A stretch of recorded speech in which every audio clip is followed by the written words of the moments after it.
วันเวลามันผ่านไปเร็วที่น่าเสียใจน่าเสียดายก็คือมันไม่ได้ผ่านไปเปล่าผ่านแล้วผ่านเลยแล้วเอาความแก่ให้เรา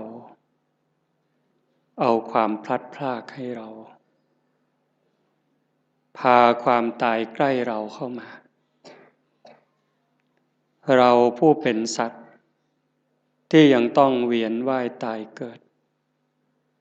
ไม่รู้จบไม่รู้สิ้นเราก็ยังเผลอเราก็ยังมัวประมาทเหมือนกับว่าเราจะไม่ตายหรือบางคนก็เชื่อว่าตายแต่คิดว่าตายแล้วคงจบหรือยังไงจึงมัวเพลิดเพลินมัวกินมัวเล่นมัวสนุกสนานแข่งแย่งแข่งขันเอารัดเอาเปรียบกดขี่ข่มเหงชิงดีชิงเด่นถ้ามันยังมีความรู้สึกอย่างนี้ก็น่าเสียดายชีวิตที่ได้เกิดมาเป็นมนุษย์ได้มาพบพระพุทธศาสนาประโยชน์ที่ควรจะได้มันกับเสียไปอันนี้คงไม่ใช่คำพูดเล่นๆโยมลองนึกดูเถอะพิจารณาดูดีๆอาตมาเชื่อว่าญาติโยมทุกท่านเนี่ยได้เข้าวัดได้ทำบุญทั้งให้ทานทั้งรักษาศีลปฏิบัติธรรมฟังธรรมเจริญภาวนามาหลายคนก็ชั่วชีวิตแต่ดูเถอะแม้แต่ตั้งใจดีแล้วเป็น20 30 40 ปีมาเราได้อะไรเป็นเครื่องประดับจิตประดับใจบ้างความสงบแห่งจิตเกิดขึ้นหรือยังดับสังขารได้หรือยังไม่ใช่ง่ายทั้งที่เราเพียรทั้งที่เราตั้งใจบ่อยครั้งทั้งที่ตั้งใจทำดีแต่ก็เผลอไปคว้าเอาบาปก็บ่อยครั้งนี่มันเป็นเรื่องของความจริงเลยไม่ว่าเราไม่ว่าเขาไม่ว่าใครเรายังอยู่ภายใต้อำนาจของกิเลสของตัณหางานปฏิบัติธรรมฟังธรรมอย่างนี้มันจึงเป็นงานที่น่าอนุโมทนาอาตมาก็ไม่อยากให้เราผ่านไปเฉยๆจึงอยากให้เราเจริญสมาธิเจริญภาวนาเพราะฟังธรรมก็ต้องทำจริงๆถ้าทำเล่นฟังเล่นมันก็เล่นของจริงกับของเล่นมันคนละอย่างในขณะที่เราหัวเราะสนุกสนานรู้หรือไม่ว่าความตายก็ไม่ได้ปล่อยโอกาสความแก่ก็ไม่ได้ปล่อยให้เราผ่านไปขณะเรากินเราเล่นเราสนุกสนานความแก่ความเจ็บความตายเขาก็ทำหน้าที่ไล่หลังเรามาตลอดเวลาแม้แต่เราทำบุญให้ทานรักษาศีลฟังธรรมเจริญภาวนาความตายความแก่ความเจ็บเขาก็ทำหน้าที่ตามปกติทั้งคนดีคนชั่วคนบุญคนบาปมหาโจรหรือพระอริยเจ้าความแก่ความเจ็บความตายเขาก็ตามหลังมาทำหน้าที่โดยปกติไม่ได้สนใจว่าใครจะเป็นใครแต่ที่องค์สมเด็จพระบรมศาสดาสัมมาสัมพุทธเจ้าสรรเสริญยกย่องให้คุณให้ค่าก็ตรงที่บุคคลนั้นเป็นผู้ไม่ประมาท ไม่ประมาทในความยังหนุ่มยังสาว ไม่ประมาทในความไม่เจ็บไม่ไข้จะหนุ่มจะสาวจะแก่จะเฒ่าจะเจ็บไข้หรือแข็งแรงก็เพียรตั้งหน้าตั้งตาทำบุญทำกุศลสร้างประโยชน์ตนประโยชน์ท่านให้เต็มกำลัง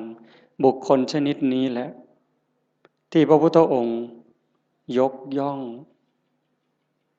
ฉะนั้นในเมื่อเราทั้งหลายปฏิญาณตนเป็นพุทธมามกะเป็นพุทธบริษัทผู้ที่เคารพนับถือองค์สมเด็จพระบรมศาสดาเราก็ต้องทำในสิ่งที่พระองค์ชี้ทางชี้แนะสิ่งที่พระองค์ทรงชื่นชมชื่นชอบการฟังธรรมปฏิบัติธรรมฟังธรรมให้เห็นธรรมเราก็ฟังบ่อยฟังธรรมให้เห็นธรรมไหมให้เข้าใจไหมจริงๆธรรมะนั้นไม่ได้อยู่ที่ไหนธรรมะอยู่ที่เราอยู่ที่กายที่จิตสุขก็อยู่ที่จิตทุกข์ก็อยู่ที่จิตคนดีก็เพราะใจดีคนร้ายก็เพราะใจร้ายจะเป็นคนโลภก็เพราะใจโลภจะเป็นพระก็ใจนี้เป็นไม่ใช่ร่างกายไม่ใช่เครื่องแต่งตัวพระจริงๆในพุทธศาสนาพระโสดาบันยังอยู่ในคราบของชาวบ้านมีครอบมีครัวมีผัวมีเมียนางวิสาขาเป็นพระตั้งแต่อายุ7 ขวบเด็กน้อยเห็นไหมฉะนั้นเครื่องแต่งตัวนี้ก็เป็นเครื่องหมายเป็นสัญลักษณ์แต่ที่สำคัญที่สุดคือใจในเมื่อใจสำคัญเราก็ต้องมาจัดการที่ใจนี้เป็นหลัก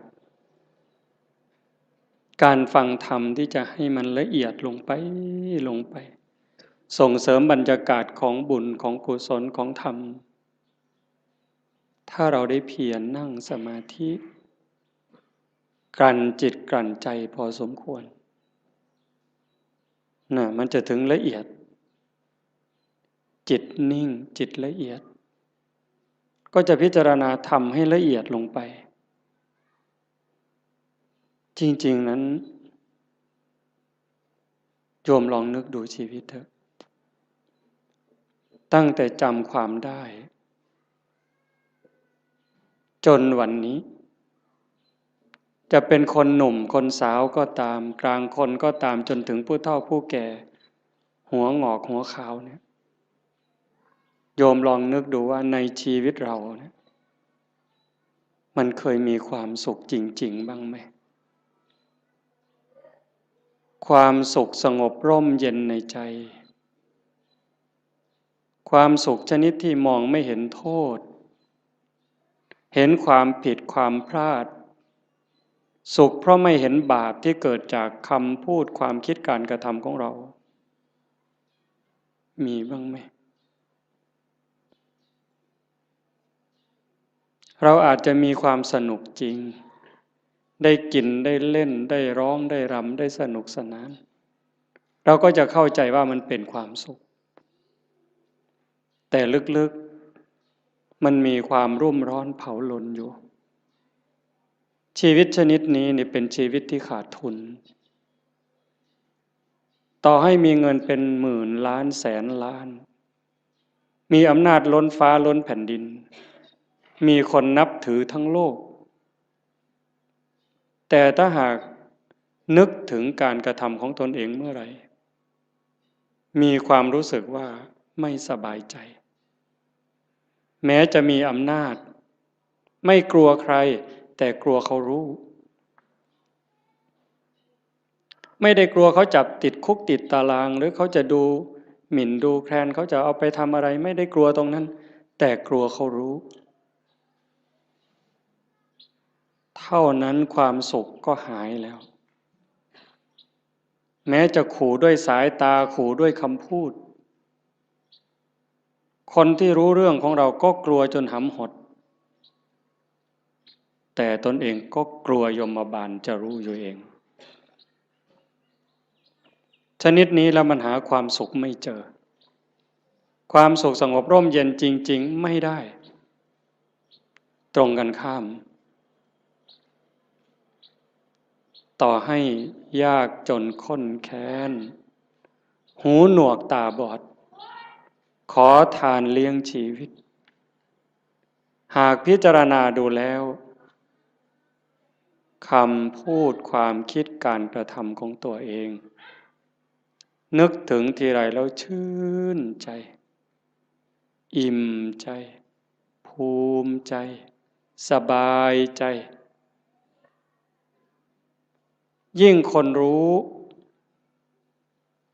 คนก็จะมีความสุขตามจะมีความภาคภูมิใจด้วย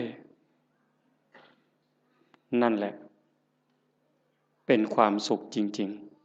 ๆแม้บุคคลพวกนั้นจะตาบอดหูหนวกขอทานเลี้ยงชีวิต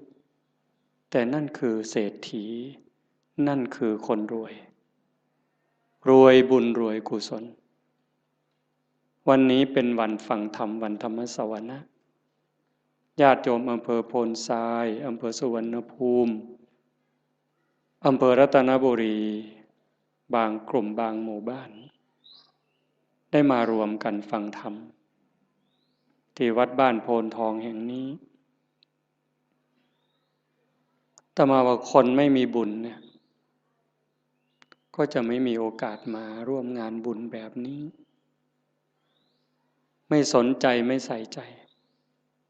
เป็นเรื่องธรรมดาเป็นเรื่องปกติที่พระพุทธองค์บอกว่า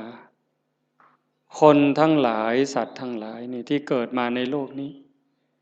เมื่อสิ้นชีวิตตายจากโลกนี้ไปโอกาสจะไปแออัดยัดเยียดกันอยู่ในอบายภูมิมีนรกเป็นต้นนั้นมากมายเหมือนเม็ดดินในภูเขาหิมาลัยมีส่วนน้อยเท่ากับดินที่ติดในเล็บมือที่ตัดสั้นๆเสมอเนื้อเพียงแค่นิ้วเดียวที่เมื่อสิ้นลมหายใจแล้วจะต้องไปอุบัติ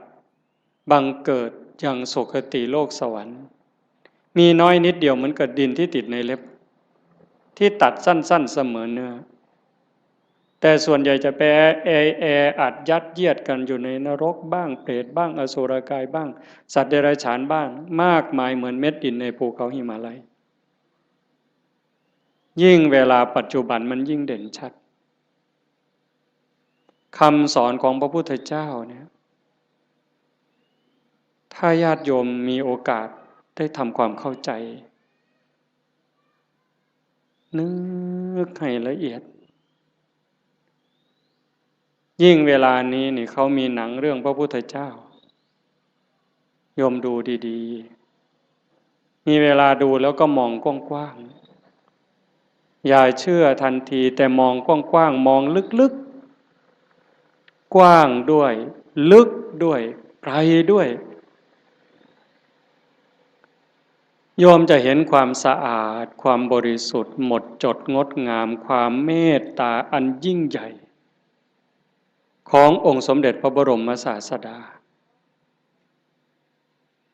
ถ้าพูดภาษาเรามีความห่วงใยมีความสงสารเห็นอกเห็นใจห่วงใยสัตว์ทั้งหลายเหลือประมาณจะหาใครเทียบเท่าขี้ฝุ่นของพระองค์ไม่ได้นอกจากมีความเมตตาความปรารถนาดีพระปัญญาความสว่างไสวแทงทะลุปลุกโปร่ง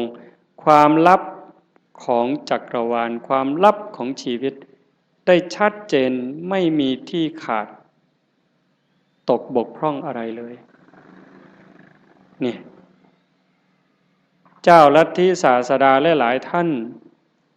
มีความรักมีความเมตตามีความห่วงใย ต่อเพื่อนร่วมทุกข์เกิดแก่เจ็บตายก็มากแต่ปัญญาที่จะชี้ทางออกบอกทางถูกให้กับคนนั้นไม่พอปัญญาไม่พอปัญญาไม่ถึงแต่พระพุทธเจ้านั้นปัญญาสว่างไสวตรัสคำไหนก็คำนั้น 2,600 ปีจนถึงวันนี้ก็ยังคงเส้นคงวาทรงมรรคทรงผลเหมือนเดิม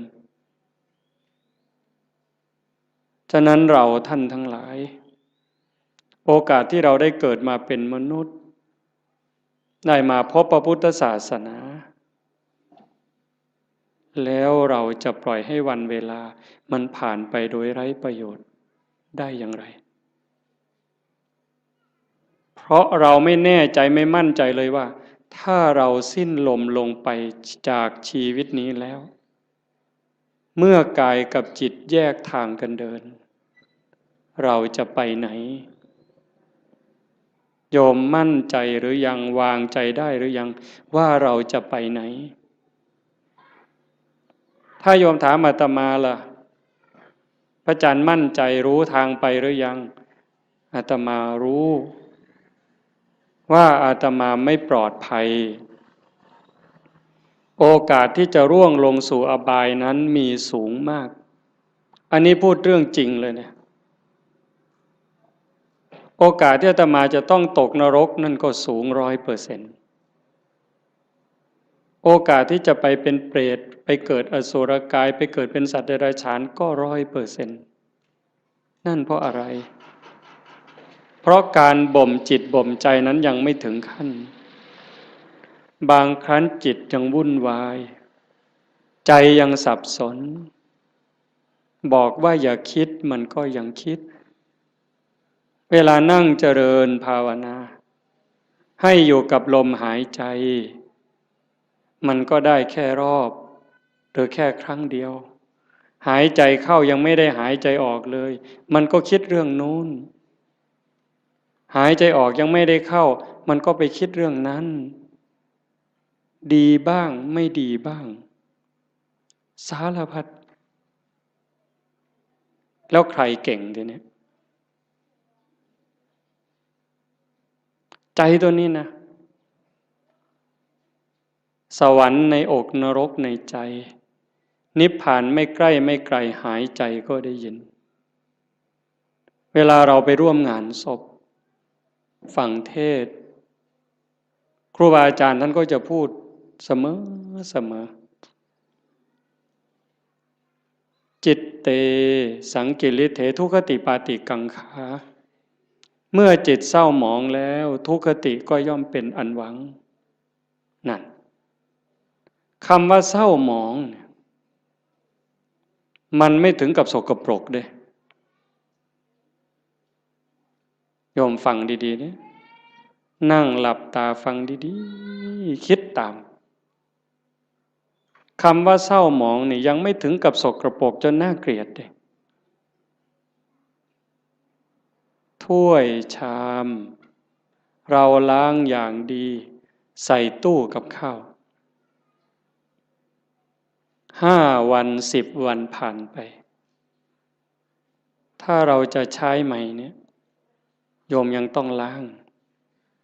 เพราะฝุ่นละเอียดมันเข้าไปจับแล้วถ้ายิ่งเป็นเดือนเนี่ยเรามือไปขีดดูก็จะเป็นรอยในจานนั้นแต่มันไม่ได้สกปรกเกอะกรังน้ำแกงน้ำข้าวน้ำพริกไม่ได้เกี่ยวถึงขนาดนั้นเชื้อราก็ยังไม่เกิดแต่มันเป็นฝุ่นเข้ามาจับจิตใจเราก็เหมือนกันถ้ามันยังหงุดหงิดยังขุ่นเคืองคนพูดไม่ใช่ว่าไม่ถูกหูหรอกมันเพียงแค่เกิดปฏิฆะขุ่นเคืองเท่านั้นจิตก็เศร้าหมองถ้ามันเกิดบ่อยมันก็จะพัฒนาการจากความหงุดหงิดธรรมดาเป็นความขุ่นเคืองหนักขึ้นจนเป็นความโกรธเป็นอาฆาตพยาบาทตามมาถ้าไม่รีบรักษามันยิ่งกว่ามะเร็งอีกเห็นไหมความโลภก็เหมือนกัน ความโกรธก็เหมือนกันความอิจฉาริษยาก็เหมือนกันเรื่องกิเลสราคะพวกเหล่านี้นิวรณ์เครื่องกั้นกามราคะเห็นไหมยิ่งปัจจุบันนี่จิตใจคนไหลลงต่ำเรื่องผัวเรื่องเมียเรื่องเพศกามารมณ์เนี่ยมันกัดกินใจคนเนี่ยไม่รู้หนุ่มรู้แก่ไม่มีเวลากลางวันกลางคืนไม่รู้ใครเป็นใครเพราะมันมีสิ่งยั่วยุตลอดเปิดโทรทัศน์ขึ้นมันก็ยั่วแล้วเปิดวิทยุแทบขึ้นมันก็ยั่วแล้วยิ่งมีโทรศัพท์เล่นอินเทอร์เน็ตอะไรเฟซไลน์ลงไปนี่มันจะมีทั้งหมดเขาบอกอย่างนั้นก็จะไปเห็นอะไรหลายอย่างจิตก็จะแตกใจก็จะพังลูกหลานเราก็จนไม่เคารพพ่อแม่ลูกหลานไม่เคารพไม่เชื่อฟังพ่อแม่ลูกศิษย์ไม่เคารพครูบาอาจารย์พระเนนบางครั้งก็ไม่อยู่ในร่องในรอยเพราะสิ่งเหล่านี้จึงไม่แปลกที่พระพุทธเจ้าว่าจะไปแออัดยัดเยียดกันในนรกบ้างเปรตบ้างอสุรกายบ้างมากมายเหมือนดินในเม็ดดินในภูเขาหิมาลัยแต่มันก็ไม่เหลือวิสัยถ้าใครฝึกใครฝนใครอบรมบ่มจิตบ่มใจเนี่ยเพียรวันนี้ยังไม่ได้แต่ไม่ลดไม่ละในขณะที่เราเพียรฝึกขัดเกลาจิตใจตนเองแม้มันยังไม่สงบแต่บุญนั้นเราได้แล้ว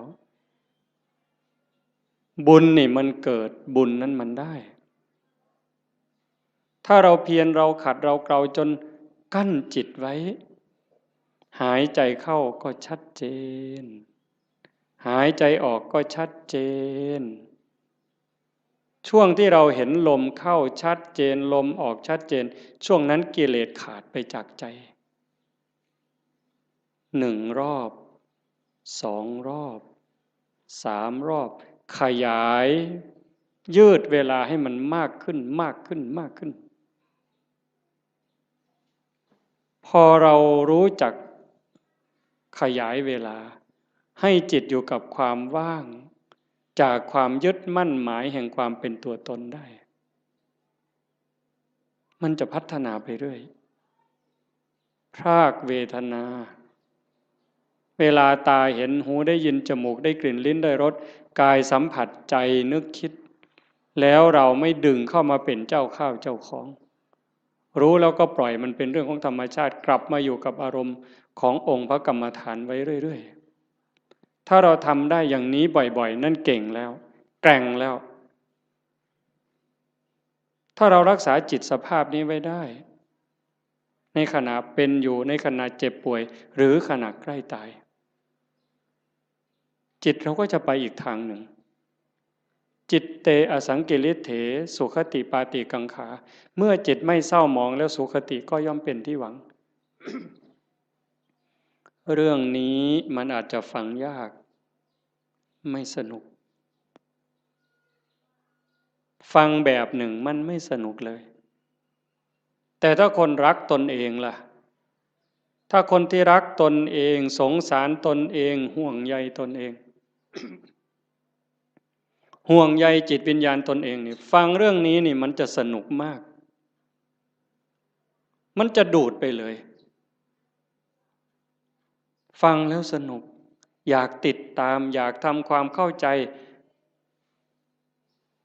มันจะติดตามแต่ติดตามเฉยๆมันก็จะไม่รู้ถ้าเราฝึกด้วยอย่างตอนนี้เนี่ยเอาคนที่พอสู้ได้เด้ยืดตัวตรงๆหายใจเข้ายาวๆลึกๆทำใจสบายๆปล่อยลมยาวๆสบายๆไม่กดไม่เกร็งพยายามตามเข้าตามออกหรือดูที่จุดลมกระทบถ้ามันเห็นอย่างนั้นความอิ่มใจมันจะเกิดวัน1 2 3 วันนี่ยังไม่เท่าไหร่ถ้าเราทำไปเรื่อย ผ่านวันที่3ผ่านวันที่4น้ำตาเริ่มมีนึกอะไรน้ำตาก็จะไหลมีความทุกข์ความวิตกกังวลพอน้อมจิตมาดูลมให้แนบสนิทสติดูที่จุดลมกระทบแนบสนิทลากลมละเอียดละเอียดเข้ายาวออกยาวความรู้สึกเป็นสุขอิ่มเอิบใจมันก็เกิดมาอันนี้ยังไม่ใช่วิเศษวิโสอะไรหรอกเป็นเรื่องธรรมดาถ้าเราทำไปเรื่อยๆเรื่อยๆกลั่นจิตกลั่นใจของเราอย่างนี้บุญนั่นมันมากกว่าทอดกฐินเป็น800 ล้านไม่ต้องลงทุนลงแรงเลยนะบุญนี่มันต้องใช้ทุนใช้เงินใช้ทองอยู่ในบางเรื่องทานเนี่ยแต่ว่าการยกจิตยกใจเนี่ยมันไม่ได้ใช้อาศัยบ้างนิดหน่อยการให้ทานเป็นเพียงแค่เครื่องประดับจิตประดับใจให้จิตใจได้อิ่มเอิบได้เป็นเครื่องหมายแต่ถ้าเราทานตัวนี้บริจาคความโกรธบริจาคความหงุดหงิดขุ่นเคืองความเห็นแก่เนื้อแก่ตัวความรู้จักเอารัดเอาเปรียบเนี่ยพยายามสลัดสิ่งนี้ออกไปให้ทานความสะดวกสบายออกไปฝึกฝนอบรมตนพอเราทำอย่างนี้บ่อยๆบ่อยๆมันจะได้ติดในองค์อาตมารับประกันเลยนะรับประกันแม้เราจะทุกข์จะยากจะเหน็ดจะเหนื่อยปวดหลังปวดเอวปวดแข้งปวดขาก็เถอะ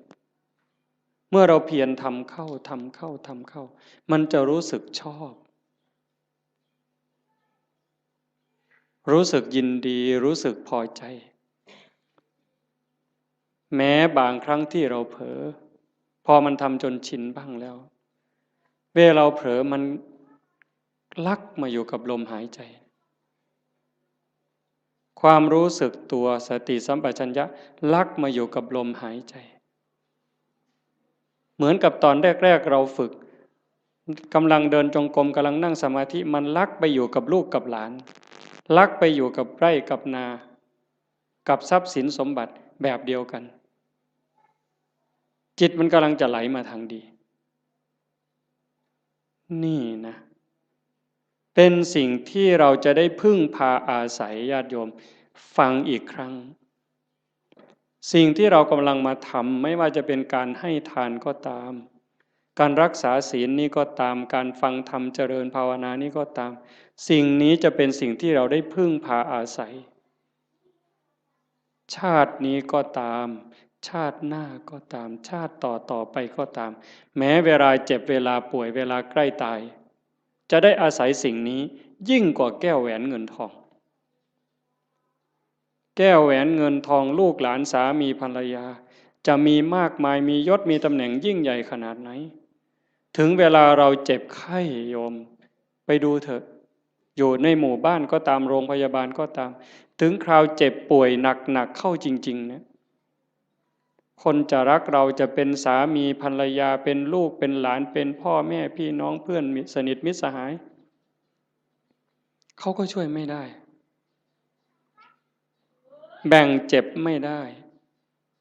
แบ่งป่วยไม่ได้ผ่าตัดแทนไม่ได้กินยาแทนไม่ได้แล้วความหวาดกลัวที่มันเกิดล่ะถ้าบอกว่าต้องผ่าตัด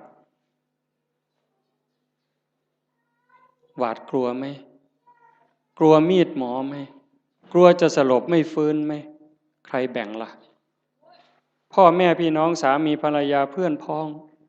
ก็เพียงแค่ให้กำลังใจใจดีๆไม่เป็นไรหรอกเขาก็พูดได้เพียงแค่นั้น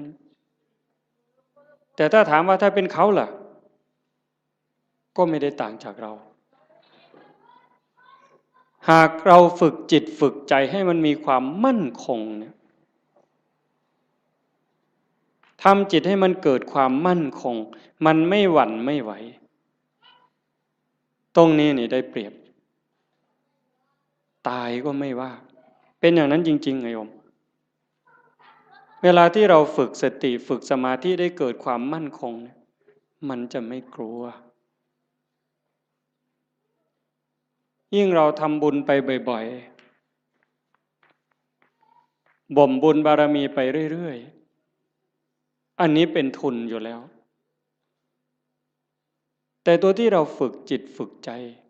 ให้เกิดความมั่นคงไม่หวั่นไม่ไหวอันนี้จะหนุนสูงที่สุดยิ่งปัญญารอบรู้เห็นว่าชีวิตเกิดมาแล้วมันเอาแก่มาด้วยมันเอาแก่มาด้วยเอาเจ็บมาด้วยเอาพลัดพรากจากสิ่งรักสิ่งที่หวงแหนให้เราไปประสบกับสิ่งที่เราไม่พึงพอใจไม่ปรารถนาเอาความผิดหวังในเมื่อเรา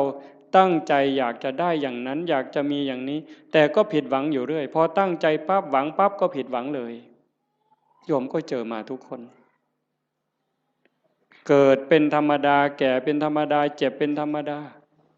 สุดท้ายก็จะตายเป็นธรรมดาทำไมล่ะถึงต้องตายเพราะตายมันมาพร้อมกับเกิด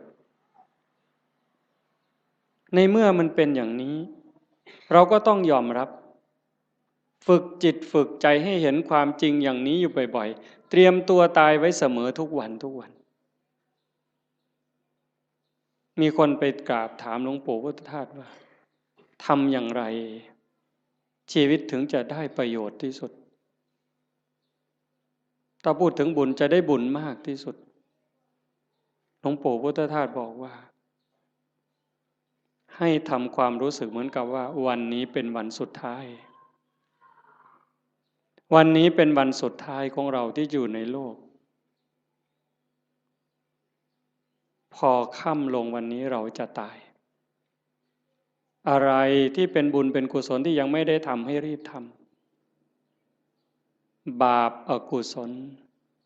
อะไรที่ยังไม่ได้ละก็ให้รีบละขัดข้องหมองใจกับใครทำผิดทำพลาดกับใครก็รีบไปขอโทษเขาซะใครทำคุณทำประโยชน์กับเรายังไม่ขอบคุณเขาด้วยปากหรือไม่ได้ขอบคุณเขาด้วยใจก็รีบซะในเมื่อเราขอบคุณเขาขอโทษเขาจิตใจเราจะปลอดโปร่งโล่งเบาขึ้นง่ายต่อการภาวนาอีกจากนั้นก็พิจารณาชีวิตมันไม่มีอะไรเป็นของเราเลยโยมดูเถอะอันนี้โยมอย่าเชื่ออาตมานะโยมใช้สมองของโยมธรรมะมันอยู่ที่ใจเราโยมไม่ได้อยู่ที่คำพูดไม่อยู่ในหนังสือไม่อยู่ในพระไตรปิฎกเลยไม่ใช่เลยอยู่ในใจเนี่ยตัวรู้โยมมีพร้อมทั้งหมดทุกคนไม่ได้ต่างกันเวลาโกรธเนี่ยถ้าไม่มีธรรมะต่างคนก็ต่างอวดกันเนี่ยอวดความเกรี้ยวกราดความแกร่งกล้าความเลวร้ายของตนเองอวดโง่เขาว่าอย่าอวดดีนี่อาตมาว่ามันดีถ้ามีดีให้อวดนี่รีบอวดแต่ส่วนมากอวดโง่เห็นไหมกินเหล้าเลยหลายลังก็ไปอวดเขาว่ากินได้หลายลังอวดโง่นั่นมันอวดโง่ไม่กลัวใครใครจะลองเอาอะไรก็ว่ามาท้าตีท้าต่อยนั้นอวดโง่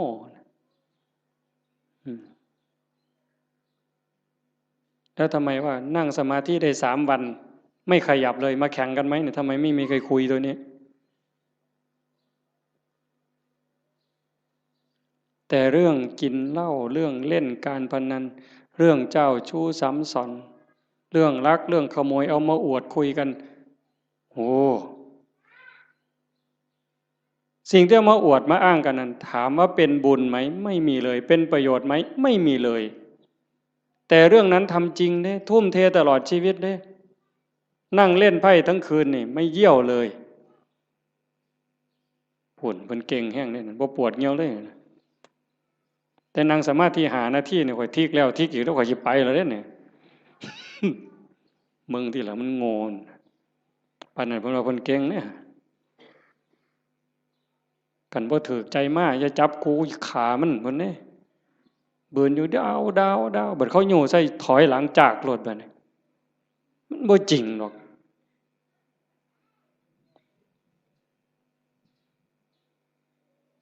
แต่เวลาทำคุณงามความดีนี่โอ้ยบ่คักแม่ใหญ่บ่คักเพิ่นเด้เพียรในการประพฤติปฏิบัตินี้ก็ไม่เท่าไหร่แต่ก็ยังดีเรามาขนาดนี้ก็ให้เราเข้าใจว่าเรากำลังเก็บเกี่ยวสัมภารธรรมค่อยๆเก็บค่อยๆทำเก็บกรรมเพิ่มเติมทีละนิดทีละหน่อยอย่าสนุกสนานมากหัดพรากด้วยดิหัดพรากจากลูกจากหลานบ้างเบิ่งจังหนึ่งก็เป็นตะลุโตนย่ายอยู่ดอกกันว่าไปออเซาะเลี้ยงหลานกะยานเขาบ่ให้กินกะทำท่าหักลูกเขาไปสั่นละพอเขาให้อยู่นำที่จริงนี่เขาเห็นหมู่เจ้าหมดประโยชน์แต่โดนแล้วได้หมู่เจ้าฮู้บ่เด้ท่านฮู้ตัวบ่ว่าเขาว่าหมู่เจ้าเป็นคนบ่มีประโยชน์แล้วเด้ซุมื้อใครแน่แต่ครูบาได้พอได้ย่องหมู่เจ้านี่พอได้กินข้าวนำมื้อซื่อเด้คันลองหมู่เจ้าจังหันบ่ได้โลดครูบาก็บ่เบิ่งหมู่เจ้าพอตายคือกันนี่หิฟ้าวเฮ็ดบุญฟ้าวภาวนาลงวัดลงว่าเอาจริงเอาจังมันสิมีเวลาอีกจักมื้อเจ้าว่าอีกจักหน่อยก็ออกพรรษาแล้วอีก7มื้อนึงลมวีมื้อนี้ไทยจำบีก็ออกเที่ยวซั่นเด้เพิ่นว่าลมวีไทยจำบีออกเที่ยวจักสิไปไสแล้วไทยจำบีก็ได้ผู้สิตายแน่นี่ล่ะหาเลิกหายามแล้วเพิ่นสิสึกเพิ่นสิไปรวยเพราะปันเก่าหั่นล่ะมันสิได้พอ3 มื้อบ่หัวตีดินคือเก่าอย่ามาคุยโตเว้ยสิสึกไปเลี้ยงแม่บ่มีผู้อยู่นำพ่อนำแม่เพิ่นเอาคือดอกโอ้ยบ่เห็นกลุ่มมือจักหลายออกไปปั๊บศพอยู่แก่คันหัวพุ่นบ่พอข้าวตีกันแล้วบักทิศนั่นเพิ่นว่าแม่ยากอีกบัดนี้ไปเว้าค่วมไปเสียค่าเหล้าให้มันบักทิศทิศมาจากคำว่าบัณฑิตผู้ฮู้ผู้ฉลาดฮู้ดีฮู้ชั่วหมดแล้วเป็นหยังจังไปฆ่ากันตีกันให้แม่ยากแหวงให้แม่ไปเสียค่าเหล้ามันปลอม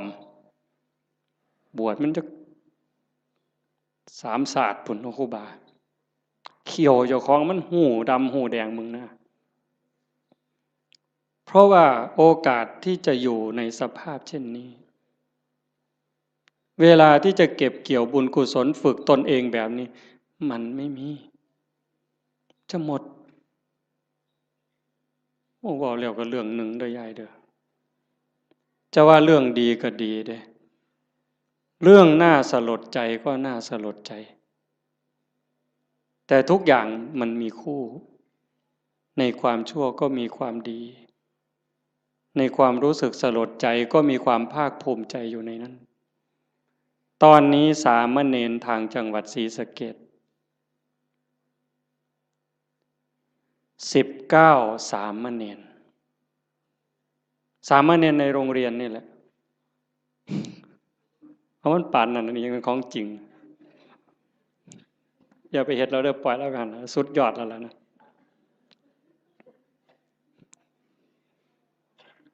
สามเณร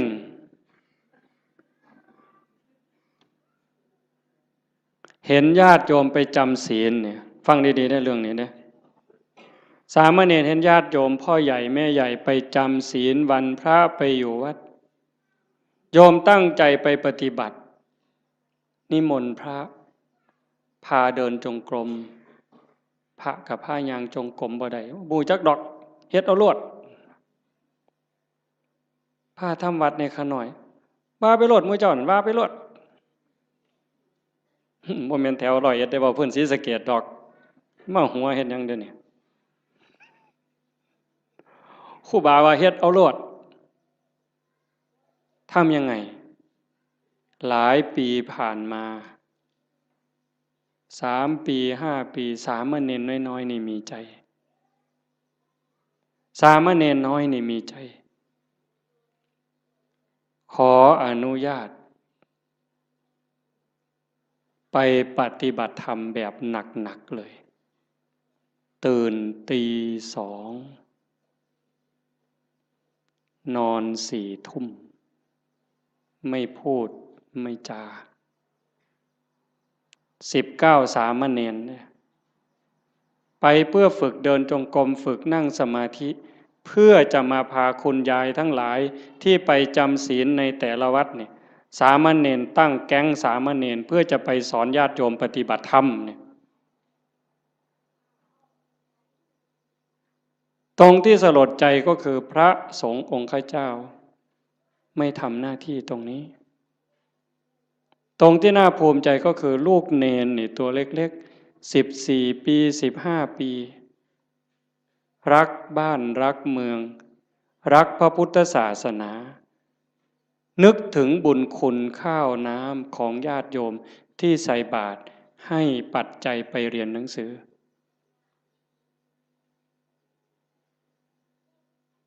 เหตุการณ์นี้เกิดขึ้นแล้วอาตมาได้ยินข่าวอาตมาก็จะสนับสนุนเต็มกำลังเลยตัวเนี้ยดังนั้นญาติโยมโอกาสที่เราจะมีโอกาสมาร่วมกันฟังธรรมประพฤติปฏิบัติมีครูบาอาจารย์ที่ชักชวนวิงวอนขอร้องให้เราทำอย่างนี้ไม่ใช่เรื่องง่ายเป็นเรื่องที่หายากที่สุดในเมื่อเราได้แล้วมีแล้วพบแล้วเจอแล้วอย่าปล่อยให้มันผ่านไปเปล่าให้เราได้ตั้งใจฝึกฝนอบรมบ่มจิตบ่มใจตนเองอย่าไปเสียดายอย่าไปอาลัยกับความสุขความสบายแบบโลกมากนัก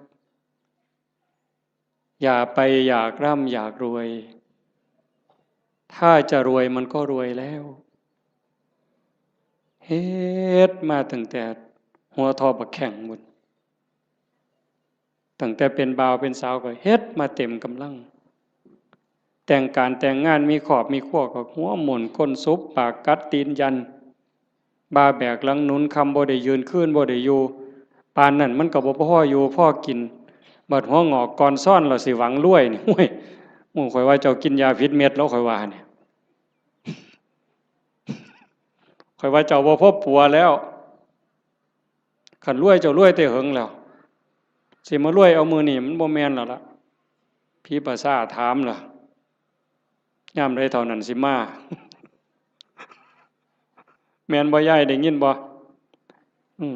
ย่างผ่านเม่นมายายมาเอิ้นใส่บ่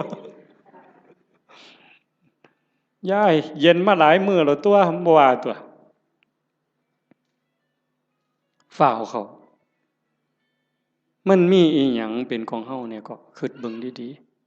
ๆอีหยังที่เฮาควรอยากได้หลายๆบอกแนวนี้บ่แม่นให้ขี้คร้านเด้อโอ้ยฟังเทศน์แล้วเป็นอีกูนอนซะดอกเพิ่นสิว่าก็บ่แม่นอีกแนวนั้นเฮ็ดตามสมควรตามกำลังให้มันได้พระพุทธเจ้าเพิ่นบ่สอนให้ขี้คร้านขยันแฮงแต่ดีแต่ว่าให้ฮู้ว่าสิ่งเหล่านี้นะเป็นสมบัติของโลกบ่โดนเฮาก็จากมันคันเฮาบ่จากมันมันก็สิจากเฮาทั้งตอนเป็นแล้วก็ตอนตายลางเทื่อเฮาเป็นอยู่นี่โจรมาลักไปซ้ำลางเทื่อมันลักเอาโดยมันบ่บอกเฮาลางเทื่อมันมาญาติเอาซื่อๆดีบ่ดีเฮาเจ็บย้อนทรัพย์เจ้าของเขายืมแล้วบ่คืนอันนี้ก็มีอยู่เห็นบ่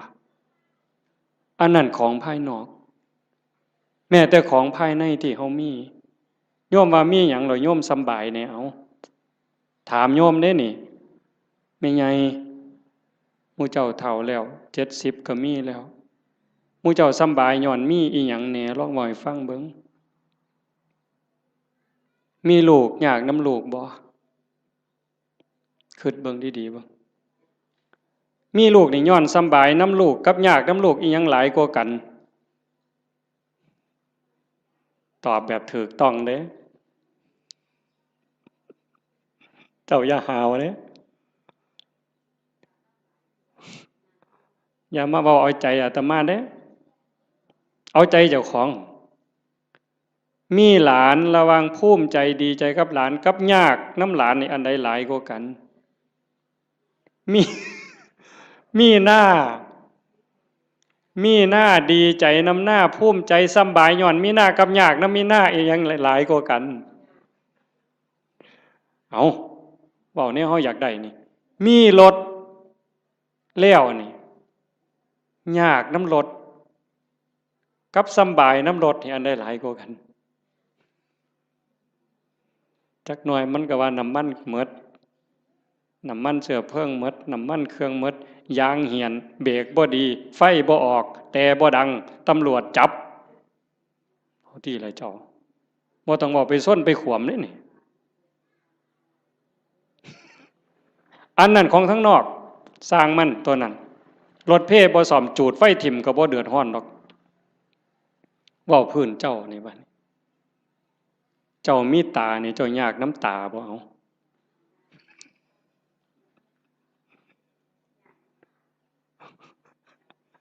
บ่ท่านว่าไปฮอดขาดอกบ่ซ้ำตานี่เอายากน้ำมันบ่นี่มีผมนี่เจ้าว่ายากน้ำผมนี่ซ้ำใดเจ้าว่าตั้งแต่เจ้าเกิดมาตั้งแต่โกนผมไฟตั้งแต่ตัดมาแต่ฮอดพุ่นตั้งแต่พุ่นจนฮอดพี่หมดจักแสนเหรอค่าตัดผมเนี่ยค่าตัดค่าย้อมมันนี่หมดไปจักแสนผู้บางคนผมยื้อผมซื้อกับเฮ็ดให้มันหยองเอาลองเบิ่งเจ้าเอาผู้หยองกับเฮ็ดให้มันซื้อเอาลองเบิ่งบ้าบ่พอปัวเนี่ยเอามันยาวก็ไปตัดให้มันสั่นผู้สั่นไปต่อเอาลองเบิ่งเจ้าผู้ผมดำก็ไปย้อมผมแดงเอาลองลองเบิ่งยากสำเร็จนี่ย้อมผมเนี่ยหวยบ่ต้องบอกถึงมันเป็นรังแค่บ่ต้องบอกถึงกับสากับล่างได้นี่ซ้ำยากน้ำสียากน้ำหวีมันนี่ก็พอแห้งแล้วมือหนึ่งหวีแสกกลางมือหนึ่งเป๋ไปทั้งซ้ายมือหนึ่งเป๋ไปทั้งขวามือหนึ่งหวีเสยไปทั้งหลังขย่มพ่อใหญ่กำนันเนี่ยหมอหนึ่งหวีทั้งงอนมาปกไว้หน้าผากเนี่ยโอ้ร้องเบิ่งที่ละคนมันยิ่งยากสำเร็จยากสำน้ำผมซื่อๆเนี่ยโอ้บอกผื่นป่าคนเนี่ยแต่มามันพอสมควรเด้อเนี่ยบุ้งว่าของยากจักเม็ดเด้เนี่ยตั้งแต่ก่อนหวีเรียบร้อยสมุนเฮ็ดเป็นตั้งเฮ็ดหัวจรวดขึ้นมาอีกก็เทื่อมันสิเฮ็ดได้ไม่ไงอันนี้พื้นผมเนี่ยตาก็ยากน้ำตาขันมันเป็นโรคต่อกระจกต่อเนื้อต่อลมต่อหินเอาทีละหูล่ะยากน้ำหูบ่มันก็ดีอยู่มันได้ยินแต่ว่าได้ยินเขาด่ากับขอบมันมีหูเนี่ยละเว้ยขันกูหูหนวกกูก็สิบ่เดือดร้อนซะดอก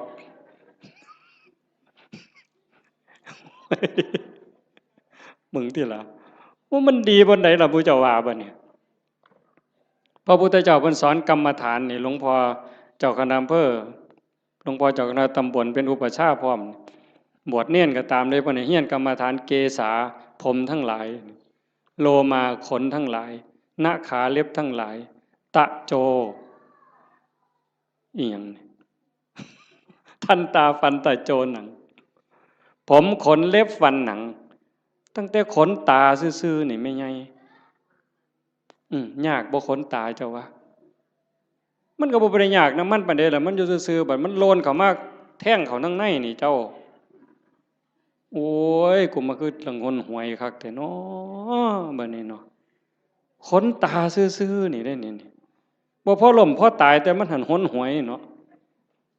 แขวบาดนี้เอาผมขนเล็บเอาเล็บก่อนตัดมาหลายปานใดนี่เล็บหมดมีดจักดวงขูดไปเท่าใดอันนี้ง่ายๆได้แบบครูบาตัดทิ่มแล้วกันแล้วแต่คันของไม่ออกได้บัดนี้ซุมื้อนี้ย้อมสีซื่อๆก็บ่พอจักเอาหยังมาแต้มอีกบัดนี้ โอ้ยแต่งเล็บเธอหนึ่งนี่ซื้อปุ๋ยได้3 กระสอบไม่ไงบ้าบ่จะว่าหัน จักเล็บมือเล็บตีนเนี่ยอันนี้กรรมฐานเนี่ยพระพุทธเจ้าให้เฮียนเนี่ยเล็บตีนผู้บางคนก็ตัดเองบ่ได้ไปให้เขาตัดให้อันไข้อยู่ค่ะมันบ่เจ็บบ่ปวดสมัยนี้บ่มีผู้ใดเป็นเล็บตีนสักปานใดติเนาะ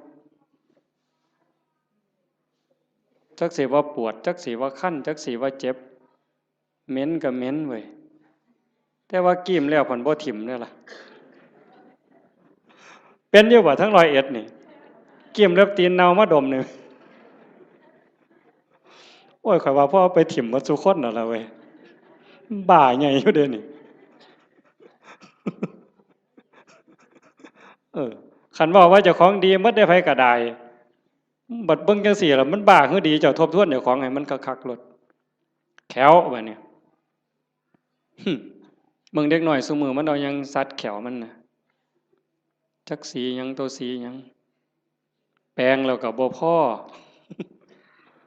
ต้องมีแนวมาม่วนปากอีกเขาก็หนูทางมาโฆษณาล่อเฮาเด้เห็นแนวม่วนปากกันเนี่ยถ้ามาบ่หารใส่เว้ยโยมเอามาถวายยามใดอาตมาก็มีแต่ขี้เดียดไว้จักคิดแนวใดอาตมาบ่เข้าใจเจ้าของคือกันล่อให้ผู้อื่นเสยเอาไปแนวว่าซั่นปานเฮาสิโสกปรกปานนั้นเนาะสีเขียวแล้วก็สิแล้วตัวเว้ยม่วนปากแล้วก็สิแล้วตัวยังสิมาม่วนปากอีหยังลิตเตอรีนอีกทุกซอกทุกมุมอยู่กูบ่ใส่น้ำสูกูบ่ปวงปานนั้นหรอกเว้ยบัดมันแขวปวดขึ้นมาเด้บัดปวดมาเจ็บมาบัดได้ยิ้มใส่กันตอนเป็นบ่าวเป็นสาวเพิ่นก็ว่าเพิ่นคักพุ่นล่ะมีความสุขอยู่ยิ้มใส่กันนั่นแต่ว่ามันปวดขึ้นมานี่แล้วแม่ใหญ่บัดนี้ไว้โยมสมมุติว่าอาตมามีมนต์พิเศษคาถาดีๆนี่เสกให้โยมรวยผู้ละ100 ล้านหมดซุคนนี่เอาบ่ยายเพียงเท่าเดียวนี่เงินในบัญชีตุ๊บผู้ละ100 ล้านซุคนเอาบ่ยายไผเอาแน่ยกมือแต่ว่ามีข้อแม่เจ้าต้องปวดแขวตลอดชาติเอาบ่ยายเอาเสียเงิน100 ล้านไปปวดแขวบ่ให้เศร้าเด้คาถานี่ต้นตายเด้บ่เอาเห็นบ่หนังล่ะบัดนี้นี่คือกรรมฐานที่พระพุทธเจ้าเพิ่นให้เฮียนได้อุปชฌาย์ทุกองค์บวชเน้นบวชพระต้องให้เฮียนปัญจกะกรรมฐานหนังออนซ่อนหนังกันนี้ได้คนเนาะไม่ออก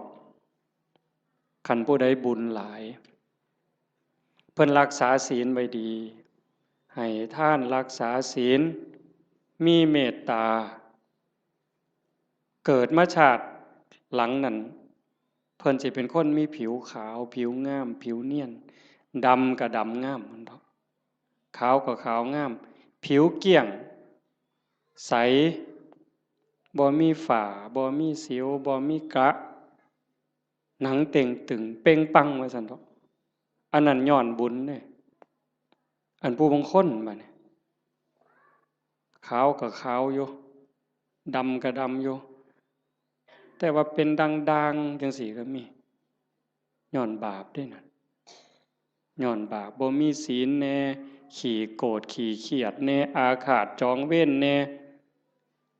สารพัดนั่นล่ะบาปบ่น้ำบาปมันนี่ก็มาหลงกันอยู่บนนี้จริงๆนั่นมันก็มีแค่หนังบางๆเพิ่นว่าหนังของเราผู้หนึ่งหนังกำพร้าที่บอกว่าสวยผิวเนียนขาวอมชมพูเนี่ยกับผิวดำผิวด่างขี้กากขี้เกลื่อนทั้งหมดเนี่ยแต่ละคนนี่ลอกออกมาปั้นเขากลมๆนี่ทอกับบักท่านหน่วยเดียวซ้ำนี่นี่ห่อไว้ซ้ำนี่ล่ะมองเฮาหลงกันว่างามบ่งามก็ซ้ำนี่ล่ะแต่คันขูดหนังกำพร้านั่นออกมาปึ๊บมันสิคือกันหมดพอแต่ไต่หนังกำพร้าลงไปปั๊บก็สิมีน้ำเลือดน้ำเหลืองน้ำหนองแดงใจว้ายอยู่จังซั่นตับไตใส่พุงก็ยากน้ำมันเมิดอันนี้เว้าถึงมีอันไหนยากน้ำอันนั้นเด้ท่านฝ่าหลวงประเด็นเด้ มีผมก็อยากน้ำผมมีขนก็อยากน้ำขนมีตาก็อยากน้ำตามีหูก็อยากน้ำหูแขวก็อยากน้ำแขวแปลงฟันตั้งแต่เกิดมาจนหอดมือนี่เป็นตาอิ่มเป็นตาเบื่อบ่เจ้าว่าอาบน้ำล้างหนังนี่ก็ตั้งแต่ไหนมาล่ะก็ยังบ่ทันแล้วอยู่เด้จนก็เอาน้ำห้อนล้างเทื่อสุดท้ายมันยังจบบ่ได้ล้างเองดอกตอนนั้น ก็ล้างให้จังสิเศร้ามีตับก็อยากน้ำตับอยากบ่อันเฮาบ่ทันว่าเป็นโรคตับนี่เฮาบ่งึดน้ำมันปานใดเด้แต่คันเขาว่าเป็นโรคปั๊บอยากล่ะมีไตอยากน้ำไตมีปอดอยากน้ำปอดมีอันใดอยากน้ำอันนั้นสุดท้ายก็ย้อนมีชีวิตก็จังได้ยากพระพุทธศาสนาเพิ่นสอนบ่ให้เกิดคันบ่เกิดเสียอย่างเดียวจบปัญหาที่เขาต้องมาถูกข์มายากมาลำบากลำบนมาเกิดมาแก่มาเจ็บมาตายนี่ย้อนมันมีเกิดเฮ็ดจังไดจังสิบ่ได้เกิดเฮ็ดตามคำสอนพระพุทธเจ้าก็เริ่มต้นจากการละบาปซะก่อนละบาปบ่ทำบาปด้วยกายวาจาใจแล้วก็ทำบุญกุศลให้หลายๆทำบุญด้วยกายด้วยวาจาด้วยใจให้ทานรักษาศีลเจริญภาวนาฟังเทศน์ฟังธรรมอ่อนน้อมถ่อมตนก็เฮ็ดอยู่จังสิเพียรประพฤติปฏิบัติขัดเกลาเจ้าของเฮ็ดบุญกุศลให้ได้หลายแล้วก็ฝึกชำระจิตชำระใจให้มันสะอาดบริสุทธิ์เฮ็ดหยังลงไปแล้วให้มันผ่านไปได้บ่คันบ่ภาวนานี่จบเลยบัดนี้ตรงนี้ใส่เวลาอีกจักนิดนึงสะจิตตะปริโยทปนังชำระจิตให้ขาวรอบจากการละบาปมาบำเพ็ญบุญกุศลให้หลายๆเป็นเครื่องรอเลี้ยงเป็นเครื่องจูงจิตจูงใจยกจิตยกใจแล้วมาว่างฝึกปล่อยฝึกว่างโดยเฉพาะเจริญพระกรรมฐานหัดให้กายกับใจทำงานอันเดียวกันเมื่อกายกับใจทำหน้าที่อันเดียวกันอยู่ในอารมณ์ปัจจุบันหรือปัจจุบันธรรมเนี่ยจิตเราจะวางจากอารมณ์ข้างนอกธรรมะเป็นอากาลิโกปฏิบัติได้ให้ผลได้ไม่จำกัดการนี่คือความพิเศษพุทธศาสนาไม่มีเสื่อมไม่เคยเสื่อมแล้วก็จะไม่เสื่อมให้ผลตลอดเวลาอากาลิโกปฏิบัติได้ให้ผลได้ไม่จำกัดการสันทิฏฐิโกเป็นสิ่งที่ผู้ศึกษาและปฏิบัติจะพึงเห็นได้ด้วยตนเองผู้ศึกษาและปฏิบัติจะพึงเห็นได้ด้วยตนเองสันทิฏฐิโกเป็นสิ่งที่ผู้ศึกษาปฏิบัติพึงเห็นได้ด้วยตนเองอากาลิโกปฏิบัติได้ให้ผลได้ไม่จำกัดการเอหิปัสสิโกเป็นสิ่งที่เรียกให้มาดูถ้าพิสูจน์เรียกมาดูโยมก็ลองทำตอนนี้เมื่อเราหายใจเข้ายาวสบายสบายลองดูนะหรือจะยุบหนอพองหนอพุทโธสัมมาอรหังอะไรก็ตามคือกันเหมิดอย่าไปเถียงกันเด้อีหยังผิดอีหยังถูกอันนั้นท่านเว้าฮอดผิดฮอดถูกดอกเบื้องต้นเนี่ยมันจะคือกันหมดคือกันแต่มันสิส่งไปฮอดไสมันมีสันมีเหย้ากลัวกันอยู่ไปได้กลัวกันอยู่แต่ว่าเบื้องต้นเนี่ยมันจะคือกันหมดเพียงแค่เป็นอุบายเฮ็ดให้จิตสงบให้ใจสงบมันสิคือกันพุทโธก็ตามยุบหนอพองหนอก็ตามสัมมาอรหังก็ตามหรือบ่ว่าหยังก็ตามเบิ่งแต่ลมหายใจซื่อๆอาตมาบ่ว่าหยังดอกมันขี้คร้านคันใช้ก็ใช้เสริมจักนิดนึง5 นาที10 นาทีพอได้เรื่องแล้วก็ปล่อยส่วนมากก็เบิ่งลมหายใจเข้าลมหายใจออกลองเบิ่งตอนนี้หายใจเข้ายาวสบายสบายไม่กดไม่เกร็งออกยาวสบายสบายไม่กดไม่เกร็ง หายใจเข้าก็รู้ หายใจออกก็รู้ ลมสั้นก็รู้ ลมยาวก็รู้ ลมหยาบก็รู้ ลมละเอียดก็รู้เฮ็ดอยู่ซ้ำนี้ล่ะเมื่อเฮาเฮ็ดไปเรื่อยๆเรื่อยๆพอใจเฮ็ดยินดีเฮ็ดสงบหรือบ่สงบบ่เกี่ยวหวังอย่างเดียวว่าเราทำเพื่อบูชาพระพุทธเจ้าถวายเป็นพุทธบูชาคิดเอาซ้ำนั้นบ่ต้องหวังดอกว่าสิไปเห็นเลขเห็นหวยเทวบุตรเทวดานรกสวรรค์สิให้ดีกว่าไผก็บ่ว่าบ่อยากให้ไผย่องซ้ำบ่งึดแต่เฮาจะเฮ็ดเพื่อถวายเป็นพุทธบูชาแต่อย่าลืมว่าทุกครั้งที่เรามีสติในปัจจุบันธรรมหายใจเข้ารู้หายใจออกรู้นั่นเป็นการพรากจิตจากอดีตพรากจิตจากอนาคตถ้าอยู่กับปัจจุบันได้นั่นคือชำระจิตอยู่ตลอดถ้าเราย้อนไปสู่อดีตปั๊บความทุกข์จะเกิดทันทีอย่าเชื่อเด้ผู้ศึกษาและปฏิบัติจะพึงเห็นได้ด้วยตนเองเด้เมื่อจิตย้อนไปสู่อดีตจะเป็นต้นเหตุทันทีจิตที่ส่งออกนอกเนี่ยเป็นสมุทัยผลที่เกิดจากจะส่งจิตออกนอกเนี่ยจะเป็นทุกข์ย้อนไปอดีตปั๊บคือเห็นตอนเป็นบ่าวเป็นสาวมือเจ้าไปเลี้ยงงัวไปจีบกันเป็นยังไงคือหอดความเก่าความหลังจิตหล่องลอยไปแล้วลังเธอก็ดีใจก็ย้อนความหลงนั่นแหละทุกข์ได้ฮะเห็นเขาเว้าให้เสียใจเห็นเขานอกใจคือคนนั้นด่าคนนี้ว่าเฮาคนนั้นเอาเปรียบเฮาทุกข์อีกโกรธอาฆาตเป็นทุกข์เห็นบ่คันบ่ย้อนไปอดีตเตลิดไปสู่อนาคตมื้ออื่นสิเป็นจังใดสิกินหยังอยู่หยังลูกสิเป็นจังใดหลานสิเป็นจังใดทุกข์อีกล่ะวาดวิมานในอากาศหวังกระทุกข์แต่ขันอยู่กับปัจจุบันปั๊บย้อนกลับมาอยู่ในลมหายใจหรืออยู่ที่พุทโธหรือสัมมาอรหังยุบหนอพองหนอปั๊บจิตพรากจากอดีตพรากจากอนาคตมาอยู่กับปัจจุบันจิตจะมีความสงบขึ้นมาถ้าเขาทำให้มันต่อจากหนึ่งรอบหายใจเข้ายาวรู้ออกรู้หนึ่งรอบเข้ายาวออกยาวสองรอบ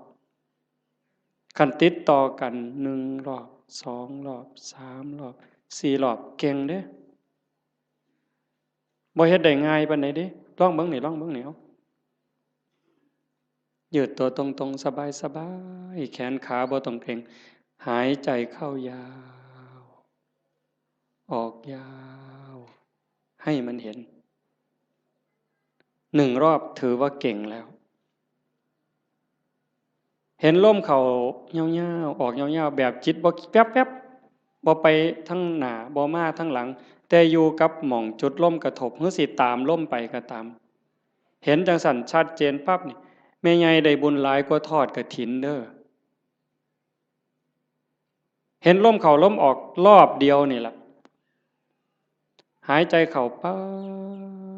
บสุดปุ๊บมันหยุดนิดนึงมันออกมายาวปึ๊บหยุดปุ๊บ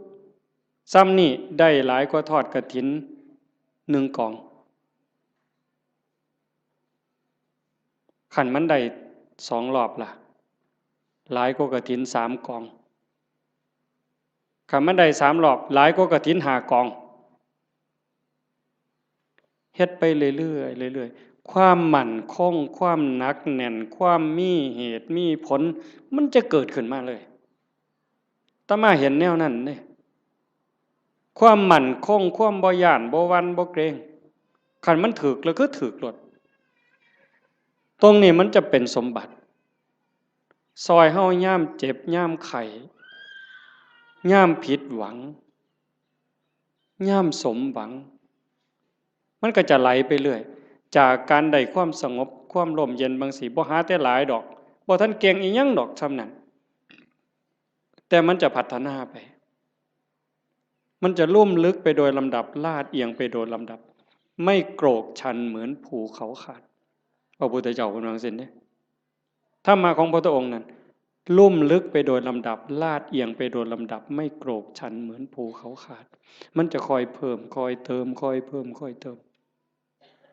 ความหนักแน่นความร่มเย็นหลายขึ้นความสุขหลายขึ้นนะยายพระพุทธเจ้าเพิ่นบอกว่านัตถิสันติปรังสุขขังความสุขอื่นยิ่งกว่าความสงบไม่มีบ่มีวันเถียงเด้ความสุขอื่นยิ่งกว่าความสงบบ่มีอันนี้เพียงแค่เฮาสงบกายสงบภายนอกการเฮาอยู่บ้านเสียงโทรทัศน์เสียงหมาเสียงแมวเสียงลูกเสียงหลานเสียงวิทยุเสียงมอเตอร์ไซค์เสียงเด็กน้อยตีกันขากันหายแอวหนหูหนหวยจักหยังตัวหยังเป็นจังไดบัดเฮามาอยู่วัดปุ๊บงัวก็บ่ยากหน้าก็บ่ยากหลานก็บ่ยากลูกก็บ่ยากอยู่แต่เจ้าของเป็นจังไดซ้ำนี่สำบายขึ้นอันนี้ทั้งนอกเด้ถ้าใจเฮาที่มันเคยวุ่นวายเดี๋ยวก็ไปฮักเดี๋ยวก็ไปสั่งเดี๋ยวก็อิจฉาเดี๋ยวก็น้อยใจเดี๋ยวก็ดูหมิ่นดูแคลนผู้อื่นรักโกรธเกลียดกลัวทั้งรักทั้งโกรธทั้งเกลียดทั้งกลัวทั้งย่านมันรบกวนจิตอยู่ตลอดขึ้นลงแต่คันเฮาอยู่กับลมหายใจคือพุทโธปึ๊บหายใจเข้ารู้หายใจออกรู้ปึ๊บเข้าหูออกหูเข้าหูออกหูจิตเริ่มนิ่งลงสงบลงสงบลงความอิ่มใจมันจะค่อยเกิดเอาไปเอามาพอ3 มื้อ4 มื้อ5 มื้อนั่งอยู่ซื่อๆน้ำตาก็ไหลดิไม่ออกสิเคยหลายคนเวลาตั้งใจเฮ็ดเนี่ยตั้งแต่คิดฮอดแม่คิดฮอดพ่อคิดฮอดผู้มีคุณคันเพิ่นยังอยู่ก็อยากให้เพิ่นได้เฮ็ดคิดฮอดเพิ่นอยู่ไสน้อมันเฮ็ดแทนบ่ได้เงินแสนเงินล้านก็ซื้อบ่ได้คันเพิ่นตายแฮงแต่คิดฮอดหลายเบิดเพิ่นเว้ากันบ่ฮู้เรื่องจักอยู่ไสชีวิตเฮาก็ได้มาจากเพิ่นเนาะได้อยู่ได้กินก็ย้อนเพิ่นได้เป็นโขเป็นคนมาฮอดมื้อนี้ก็ย้อนเพิ่นสิตอบแทนแนวใดคิดไปจังซี่ก็น้ำตาพังยาวๆๆเฮ็ดจังไดบัดนี้สรุปโอ้ยเฮาก็ต้องเฮ็ดดีแล้วบัดนี้แม่ตายจากพ่อตายจากเพิ่นมาเฮ็ดนำเฮาบ่ได้ชีวิตเฮาก็เป็นของเพิ่นเฮาเฮ็ดดีเพิ่นก็ได้นำสิตั้งใจเฮ็ดดีเว้าก็ให้มันดีเป็นประโยชน์กับตนเองและผู้อื่นอันใดสิเป็นประโยชน์กับโลกกับสังคมกับประเทศชาติกับศาสนาทุ่มเทโลดบัดพ่อก็สิได้นำแม่ก็สิได้นำคนดีมันเกิดขึ้นบ่นี้โยมพอมันจะได้พิจารณาเองของมันจากนี่ผ่านไปก็เก่งไปนำอีกเบิดยามมีแนวมากระทบตากระทบจิตกระทบกายกระทบใจอิหยังก็แล้วแต่มันก็พากได้สติขึ้นมาปึ๊บน้ำตาขูอยู่ๆนี่มันหยุดจึกโลดเฮ้ยโง่ไปแล้วอันนี้บ่แม่นแล้วภาคความรู้สึกนั้นออกมาเป็นจังซี่เด้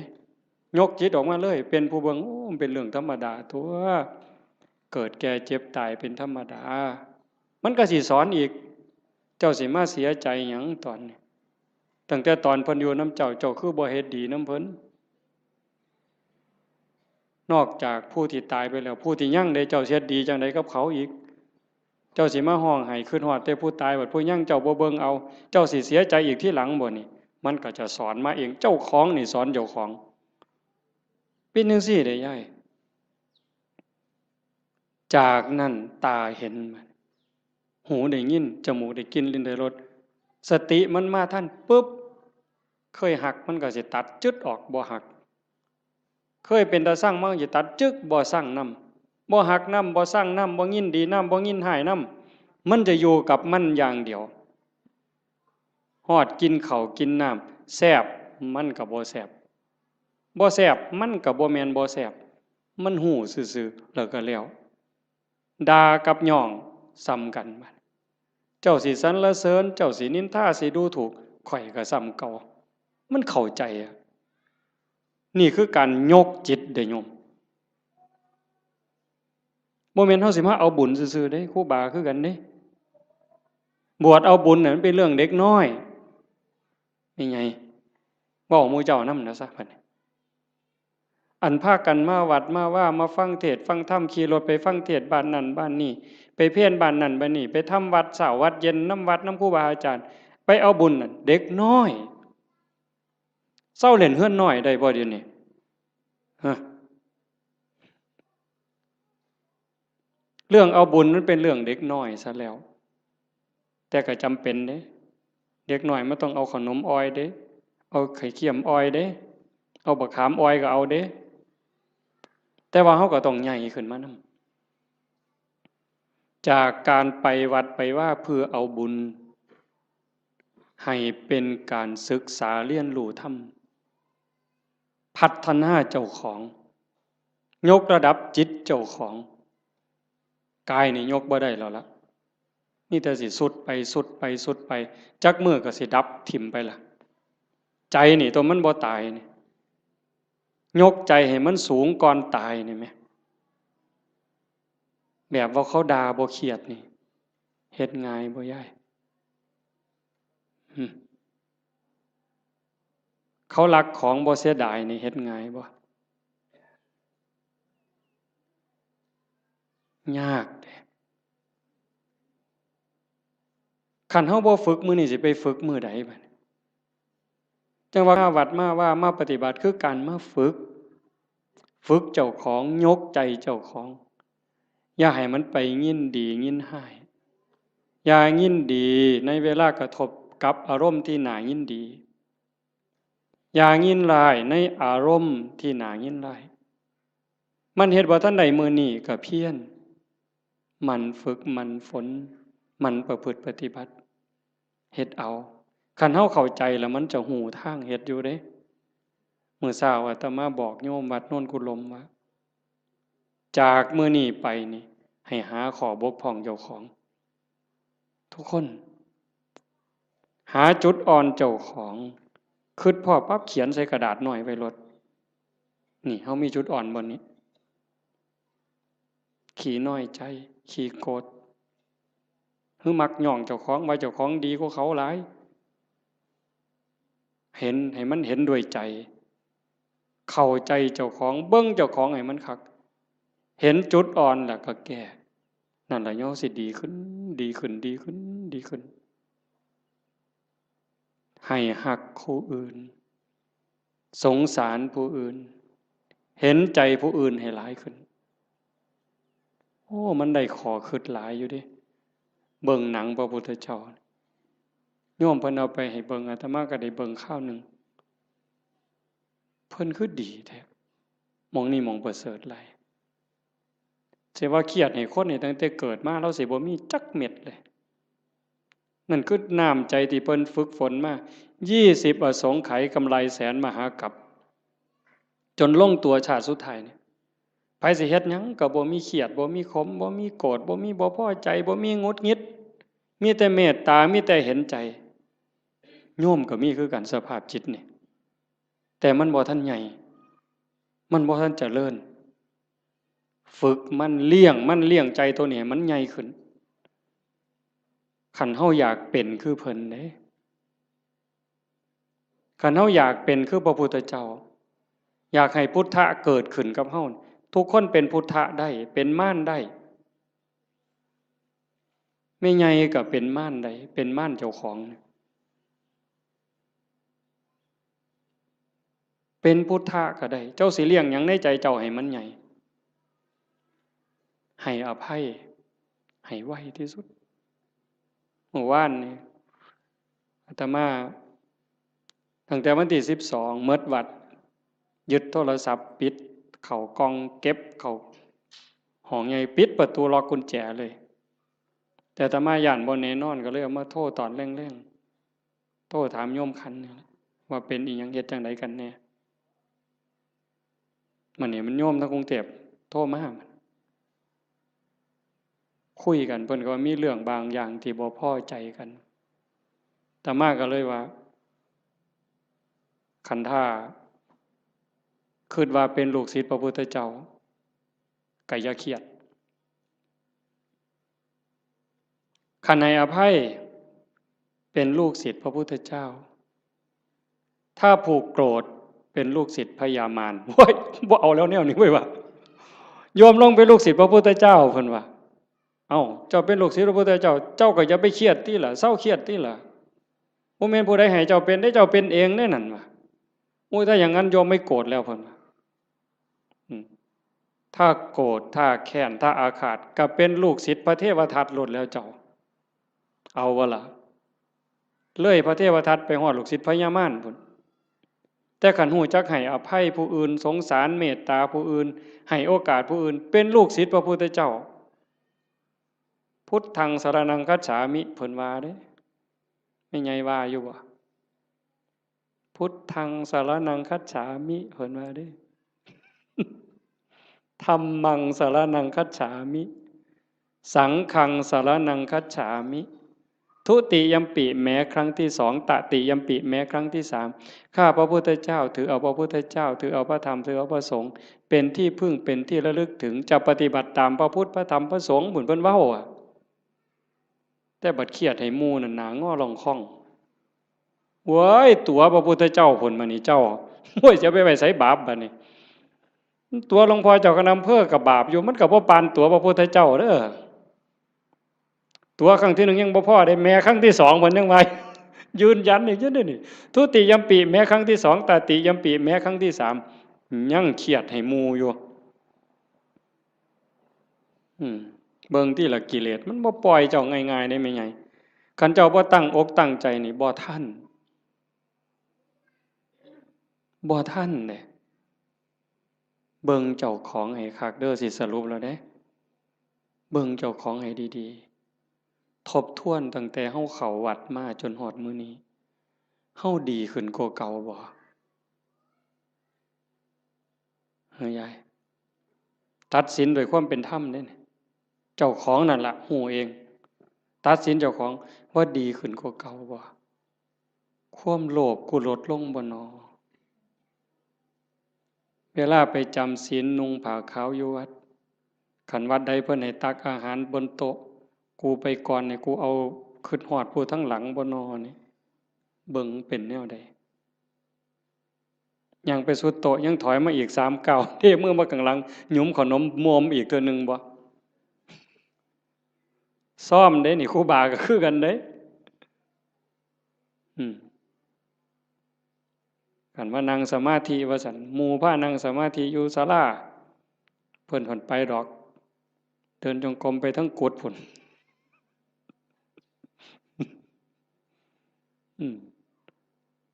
ยามปฏิบัติธรรมงานปริวาสคือกัน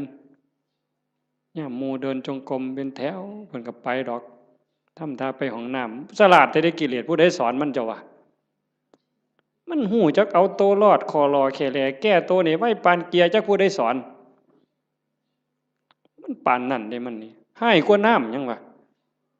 ทิ่มกับตาลงน้ำจักมันเข้าตาใดตัวตาใดแล้วหมู่เจ้านี่คือกันคันลองเฮ็ดหยังผิดหมู่เหลียวเบิ่งนี่เพิ่นแก้โตปั๊บโลกดอกนั่งฟังเทศน์ตอดเงาเงึกหมู่เหลียวเบิ่งเพิ่นทำท่าเกาหัวเสยเพิ่นเด้บ่ได้ว่าเจ้าของเงานอนจักเม็ดได้หั่นมันฉลาดปานนั้นจักผู้ใดบอกมันหยังวะ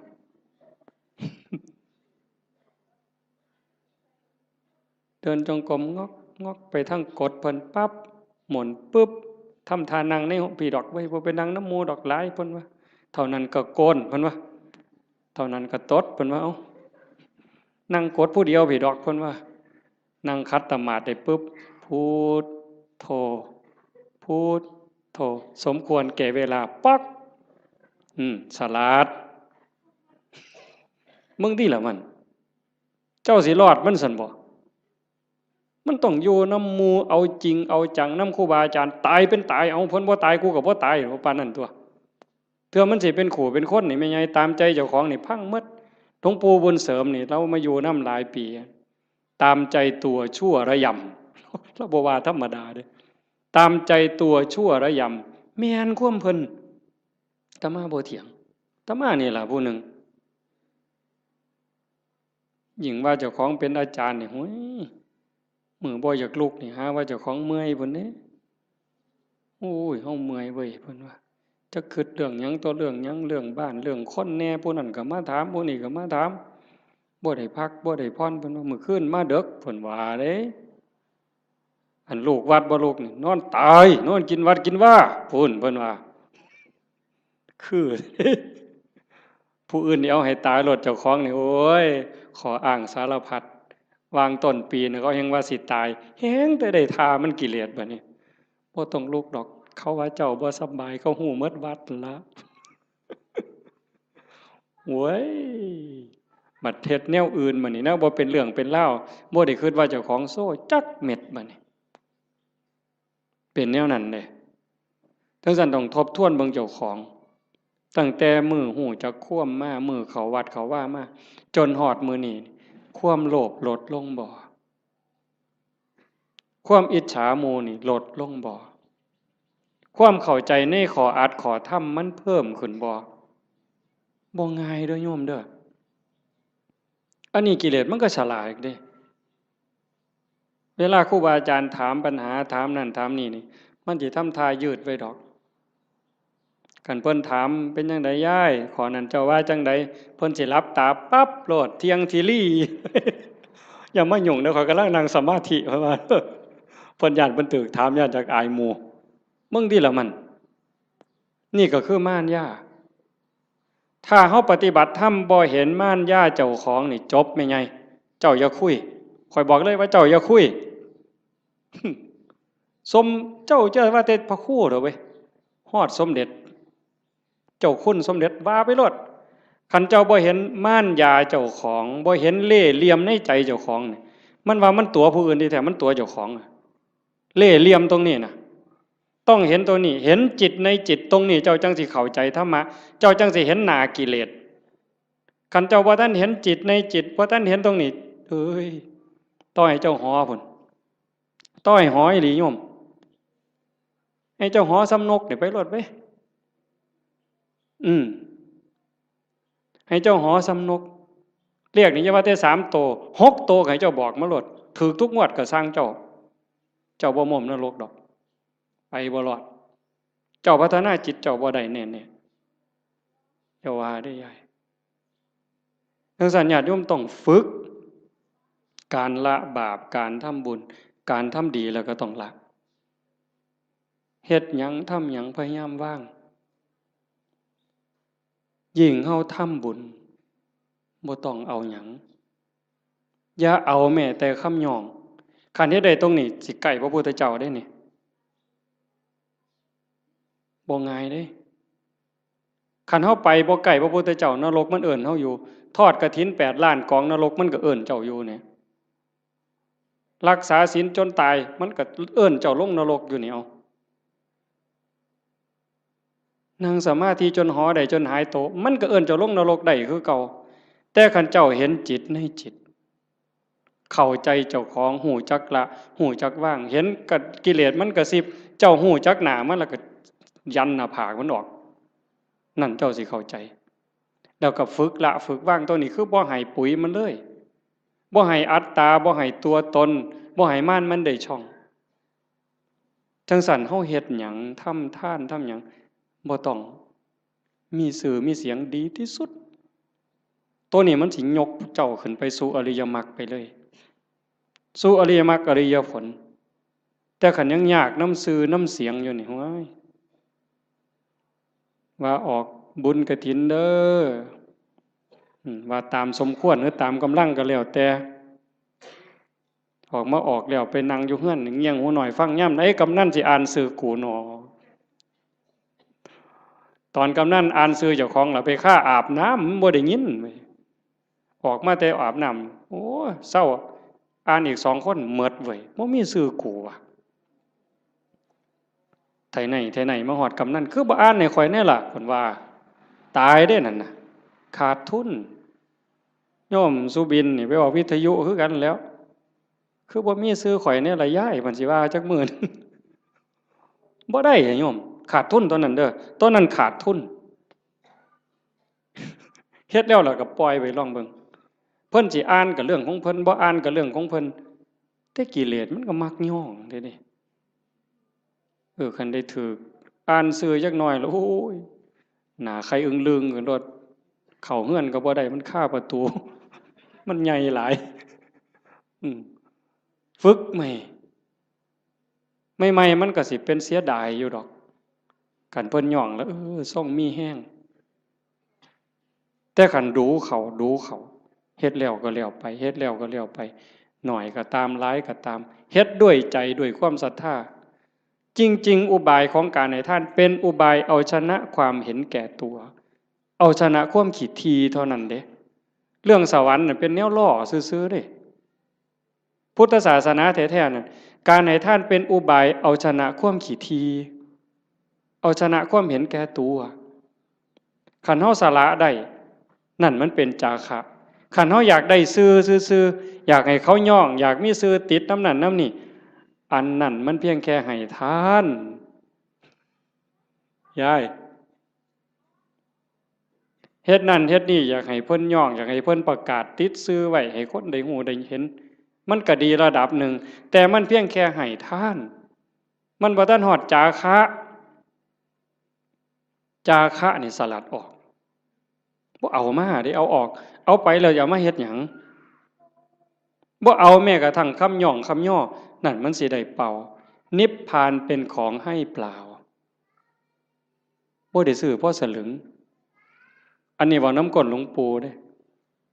นิพพานเป็นของให้เปล่าพระอริยเจ้าตั้งแต่โสดาบันสกิทาคานาคาก็เป็นของให้เป่าบ่ได้ซื้อเพราะสลึง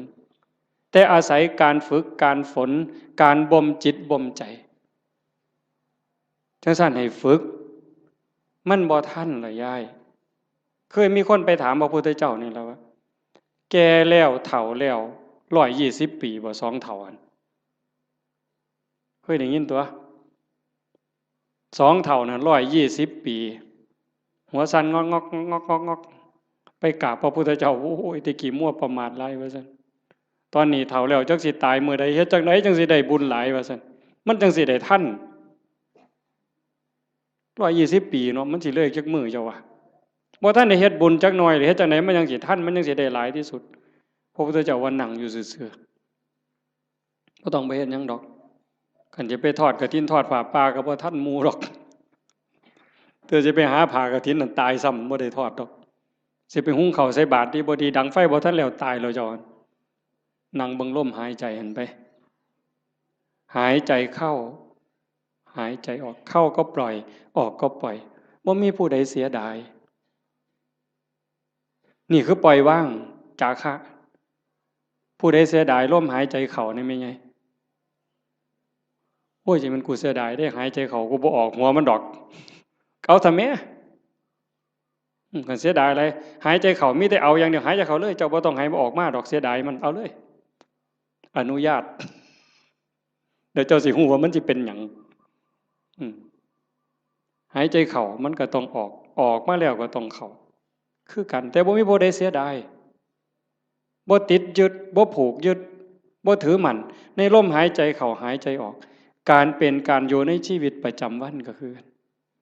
ทำดีนี่ต้องเฮ็ดละชั่วก็ต้องละชั่วทำดีสร้างบุญสร้างกุศลเฮ็ดไปซอยเหลือโลกซอยเหลือสังคมวัดว่า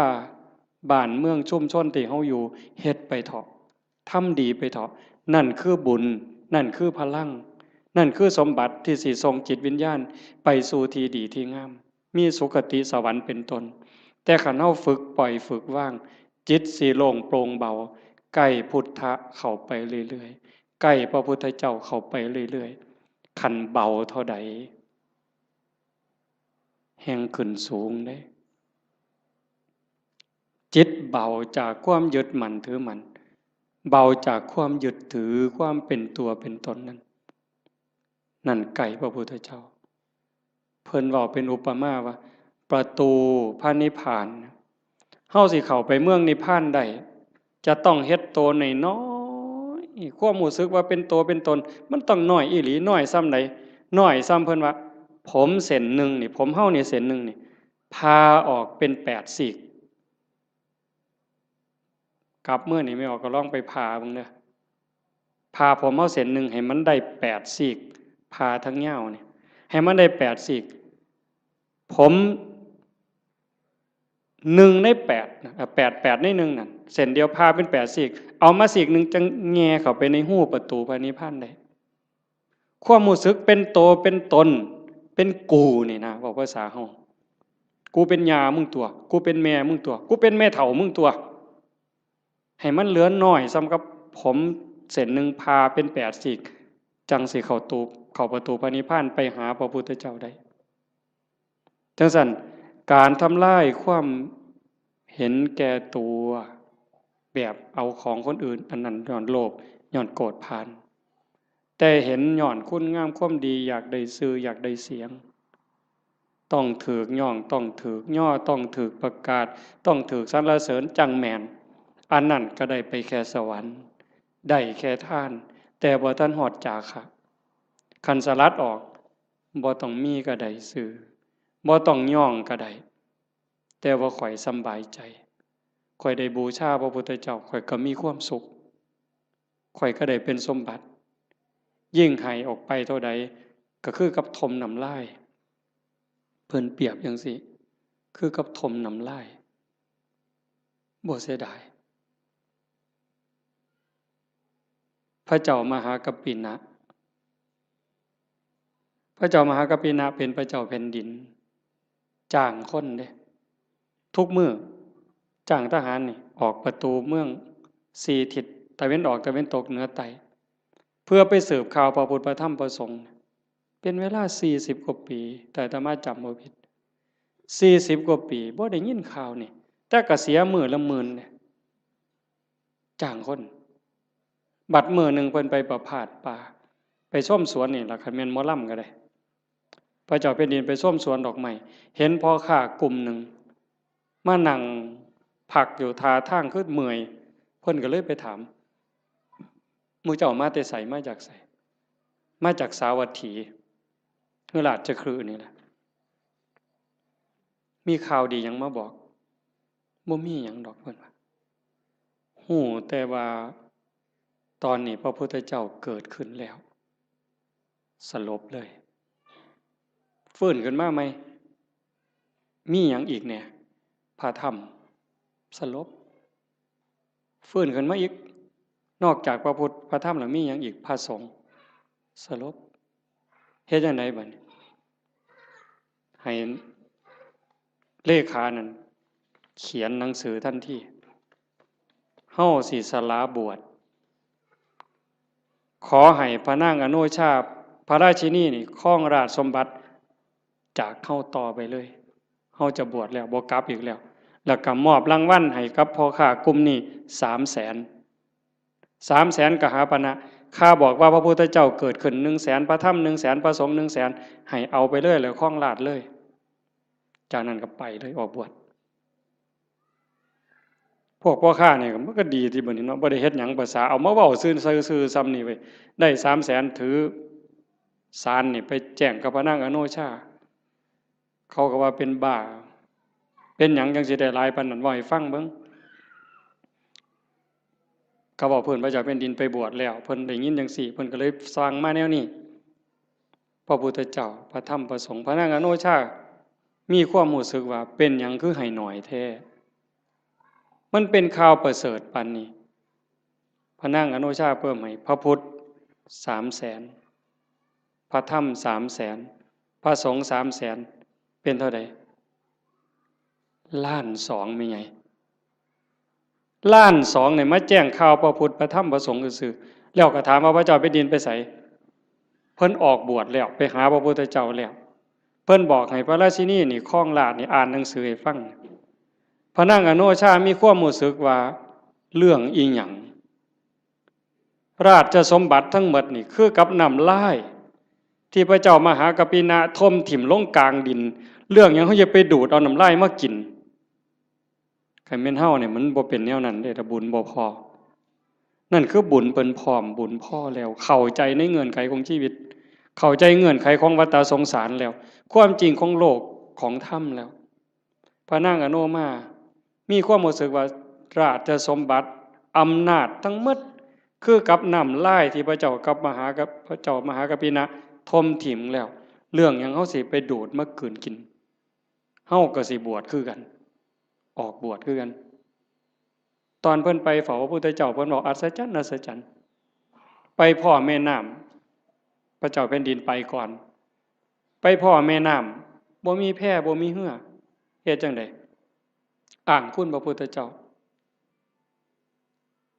ด้วยสัจจะที่ไปเฝ้าพระพุทธเจ้าออกบวชด้วยศรัทธานี่ขอให้สายน้ำนี่อย่าสะเป็นคือน้ำให้น้ำเป็นคือหิน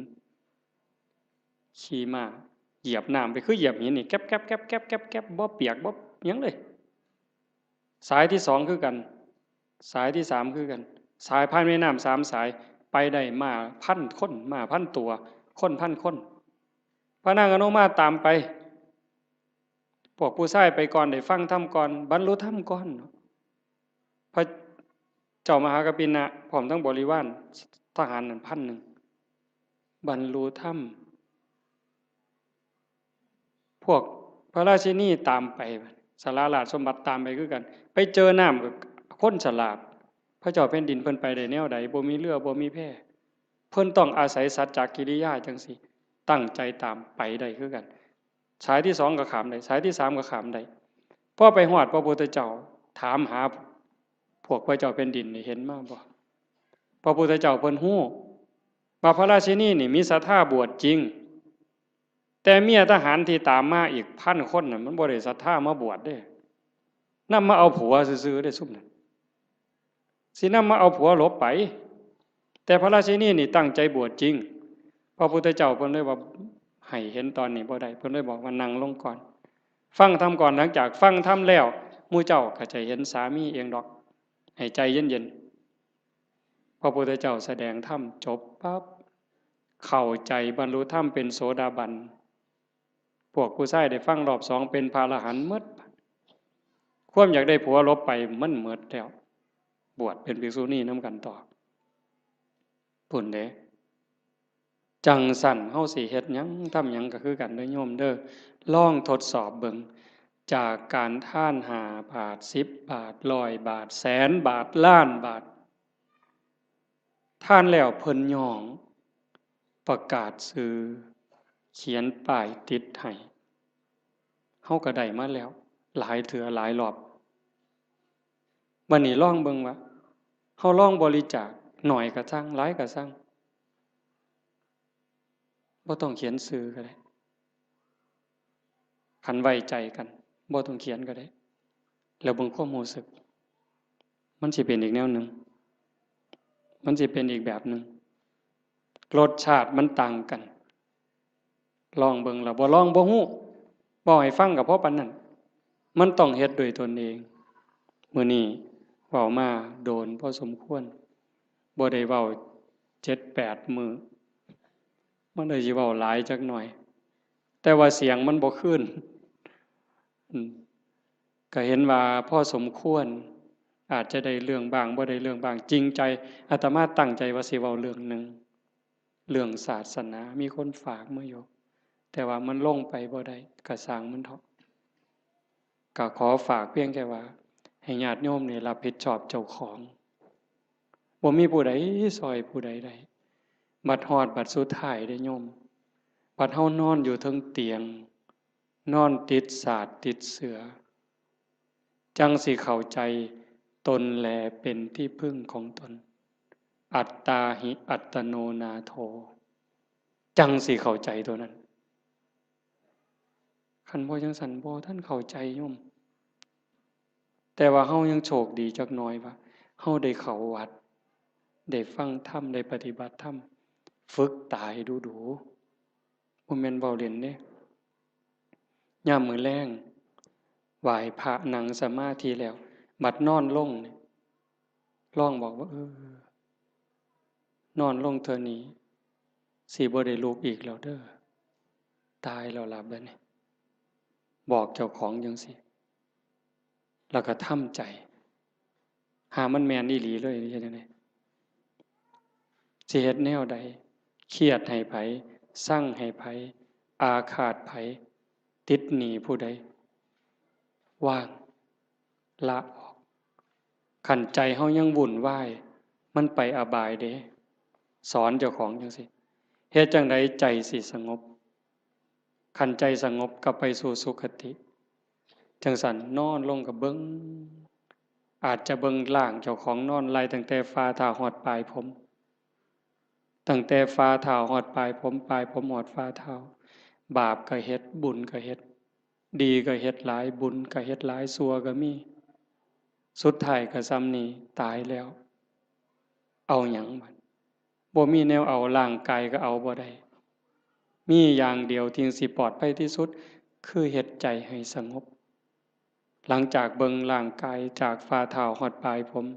มืออยู่จังใดแขนอยู่จังใดขาอยู่จังใดหันมาเบิ่งลมหายใจบัดหายใจเข้ายาวละเอียดออกยาวละเอียดลมเข้าลมออกลมเข้าลมออกผู้ใดใส่พุทโธก็พุทโธไปให้มันหลับไปครับจังสันซุมื้อนี่คือการเตรียมตัวตายที่ดีที่สุดบ่มีผู้ใดซอยได้ที่ว่าเฮ็ดกฐินล้านกองหาบัดเฮาเจ็บเฮาปวดแม่ใหญ่บัดใกล้สิตายมันเจ็บมันปวดทุรนทุรายมันบ่คิดฮอดกฐินนั่นดอกบ่คิดฮอดปิ่นโตบ่คิดฮอดบวชลูกบวชหลานซ้ำดีบ่ดีนิมิตขาเป็ดขาไก่ขากบขาเขียดมันมาหลอนเอาใจขาดปัดตอนกำลังทุบหัวกบใจขาดปัดไปเลยตกนรกท้วนเลยกฐินแสนกองท่าให้พ้นจากกบตัวนั้นก่อนแต่ขันเบิ่งจิตเบิ่งใจให้ดีเบิ่งลมให้ดีเฮ็ดจิตให้สงบให้มันเป็นนั่นล่ะบาปก็บ่เอาบุญก็บ่เกี่ยวละอย่างเดียวว่างอย่างเดียวบุญเนี่ยมันตามอยู่แล้วว่างอย่างเดียวจิตเป็นอิสระดีบ่ดีจากปุถุชนคนกิเลสหนายกไปสู่ความเป็นพระอริยเจ้าได้บ่พ้นสมัยเด้พระพุทธเจ้าเพิ่นบอกยืนยันว่าแม้ปัจจุบันนี้พระอรหันต์ก็ยังเป็นได้ตราบใดที่พุทธบริษัทยังเป็นอยู่โดยชอบโลกนี้จะไม่ว่างจากพระอรหันต์โยมก็เป็นได้หมดทุกคนทุกคนมีโอกาสตกนรกมีโอกาสเป็นพระอรหันต์ได้หมดทุกคนทั้งโยมทั้งพระทั้งผู้เฒ่าทั้งเด็กน้อยบ่แต่หูเรื่องเฮ็ดให้มันเป็นจริงๆมันอยู่นี่อยู่ในใจเฮาหมดเนี่ยตั้งแต่นรกเปรตอสุรกายสัตว์เดรัจฉานมนุษย์สวรรค์6พรหม20ฮอดพระอริยเจ้าโสดาบันสกิทาอนาคาอรหันต์อยู่ในใจนี่หมดเฮาสิจูนไปได้บ่ไดคือจูนขึ้นวิทยุโทรทัศน์ขึ้นต่างๆคันจูนลงตัวปั๊บไปถึกช่องพระอรหันต์ปุ๊บสมบูรณ์ปุ๊บเลยแล้วคันถ้ามันจูนบ่ถึกว่าสินั่งสมาธิเอาบุญเป็นคือเห็นบ่อย่างนั้นด่ากูเครียดตาน้ำตาแดงนั่งสมาธิกัดแขวกัดข้างนี่ป๋าห่วยจบบ่ลงซะเนาะบ่เพิ่นหมู่ข่อยเทื่อนึงซะดอกก่อนจบตั้งแต่หลายปีพุ่นไปปฏิบัติธรรมนํกันอยู่วัดผิดบ้านแก่งนั่งสมาธิชั่วโมงกว่าว่าแต่แม่นเป็นหยังเว้ยต่างคนก็ต่างนั่งไปนํกันหลายองค์ในปีนั้นตั้งแต่ปี36พุ่นดอกมันจักปีแล้ว22 ปีแล้วไปนั่งสมาธินํกันซุ่มอาจารย์จรัญพวกหมู่นี้แล้วอาจารย์วัดอาจารย์สุมินพวกครูวัดใต้นี่ไปบักหลายนึงปีนั้นก่อนเข้าพรรษาไปนั่งสมาธิอยู่นํกันนั่งสมาธิชั่วโมงนึงแล้วเพิ่นพาแผ่เมตตาบัดเวโลโหมิอภยาปัชโชโหมิจบเรียบร้อยบัดนี้พ่อใหญ่หนึ่งหมู่กันนี่ดอกบ่ออกชื่อแล้วดอกรุดโตนศาสตร์แผ่เมตตาเรียบร้อยอรหังสัมมาสุปฏิปันโนกราบ3 เทื่อแล้วปั๊บว่าจังได๋คำแรกขออภัยเด้อ อยากเตะปากผู้ใหญ่บ้านเด้ว่าสันว่าเป็นยังล่ะว่าสันมันไล่ผมออกจากเจ้าอาวาสว่าสันว่าเพิ่นได้อุดมการณ์ใหม่ไปปลูกกกไม้ใส่สนามหมอลำเขาสันแล้วเดินวัดมองผู้ใหญ่บ้านผูกงัวติล่ะผู้ใหญ่บ้านเคยเอางัวมาเลี้ยงเพิ่นเอาก็ปลูกใส่สนามหญ้าเขาไล่หนีสันแล้วนั่งสมาธิชั่วโมงหนึ่งแล้วก็จะคิดแต่ผู้ใหญ่บ้านไล่ล่าสันตัวแผ่เมตตาจบเราอยากเตะปากผู้ใหญ่บ้านบ่เตะบนต่ำสำเนี้ยเห็นบ่ล่ะนั่งสมาธิชั่วโมงหนึ่งตกสามารถตกนรกเหมือนชั่วโมงนั่นน่ะง่ายบ่เจ้าว่านั่งโตเที่ยงทีรีสิว่าสมาธิดีสันบ่มันทางกายยังบ่ท่านแมนเนี่ยใหญ่นั่งเที่ยงทีรีตั้งแต่คิดแนวเขาป่าเขาดงไปก็ได้ได้หั่นมันต้องเห็นจิตเจ้าของต้องอ่านตรงนี้ให้ได้เด้อฝากไว้ให้เห็นใจเจ้าของเห็นใจเจ้าของอ่านให้มันออกคือเบิ่งผู้อื่นเฮาเบิ่งผู้อื่นเฮาอ่านใจมันนี่มันกำลังคิดนั่นเด้นี่เวลาลูกเขียดหลานเขียดเบิ่งมันเเปิ้นว่าเด้เบิ่งลูกไผ่ลูกเขยคือกันเขาเป็นจังซี่มึงกูหูใจมันน่ะมันคิดอันนั้นใจเจ้าของนั่นต้องหูใจผู้อื่นแสนคนล้านคนก็บ่เป็นประโยชน์หยังบ่ปานใดดอกคันเห็นใจเจ้าของหูใจเจ้าของสุดยอดจังซี่เลยการปฏิบัติธรรมให้เห็นใจเจ้าของเห็นใจเจ้าของก็เห็นเล่ห์เหลี่ยมของกิเลสเห็นม่านยาในใจคันเห็นจังซั่นปั๊บดักทางมันบ่ตามมันบ่สนองมันหมดเหงื่อหมดหญ้าหมดห้ำจอยอ่อนโซ่สุดท้ายตายได้คันเฮาบ่ให้อาหารมันดูๆนี่ความคิดใจที่มันเห็นมันดูเขาหักเหลี่ยมมันดูเขาบ่ตามใจมันดูเขาจักหน่อยก็อ่อนกันลาคุณธรรมอ้วนขึ้นความเป็นพระอ้วนขึ้นในไม่ออกนี่แหละไม่ออกเป็นพระความเป็นพระความเป็นผู้ดีมีศีลมีธรรมสูงขึ้นอ้วนขึ้นอ้าวจบอีหลีแล้วล่ะบัดนี้บ่าย3กับ1 นาทีแล้วขออนุโมทนาสาธุกับญาติโยมทุกคนทุกท่านพร้อมทั้งคณะสงฆ์ครูบาอาจารย์พระเดชพระคุณหลวงพ่อเจ้าคณะอำเภอโพนทรายเจ้าคณะตำบลท่าหาดยาวตำบลศรีสว่างด้วยเนาะทางฝ่ายญาติโยมก็มีโยมกำนันเป็นประมุขเป็นประธานญาติโยมผู้เฒ่าผู้แก่ทุกท่านที่มาร่วมฟังธรรมในวันนี้ก็ขอรัตนาอ้างอิงอำนาจแห่งคุณพระศรีรัตนตรัยคุณของพระพุทธเจ้าพระธรรมพระสงฆ์และอำนาจแห่งบุญกุศลคุณงามความดีที่มีทั้งหมดทั้งมวลในสากลและจักรวาลจงหลอมรวมเป็นตบะเป็นเดชะเป็นพลวปัจจัยอำนวยหนุนส่งให้ท่านทั้งหลายจงเป็นผู้แกล้วกล้าอาจหาญร่าเริงในการสร้างบุญสร้างกุศลสร้างคุณงามความดีให้ยิ่งขึ้นไปให้เป็นผู้เจริญงอกงามในจตุรพิทพรชัยคืออายุวันนะสุขภละปฏิภาณธรรมสารสมบัติให้เป็นผู้มีสัมมาทิฏฐิมีโอกาสประพฤติธรรมปฏิบัติธรรมให้ได้เข้าถึงธรรมที่ยังไม่เข้าถึงได้รู้แจ้งธรรมที่ไม่ทันได้รู้แจ้งจนสามารถนำตนให้พ้นทุกข์ได้มีความสุขกายสุขใจปรารถนาสิ่งหนึ่งประการใดหากเป็นไปโดยชอบประกอบด้วยธรรมแล้วก็ขอให้ความหวังความปรารถนานั้นจงสำเร็จทุกประการโดยทั่วกันทุกท่านทุกคนทุกรูปทุกนามเทอญ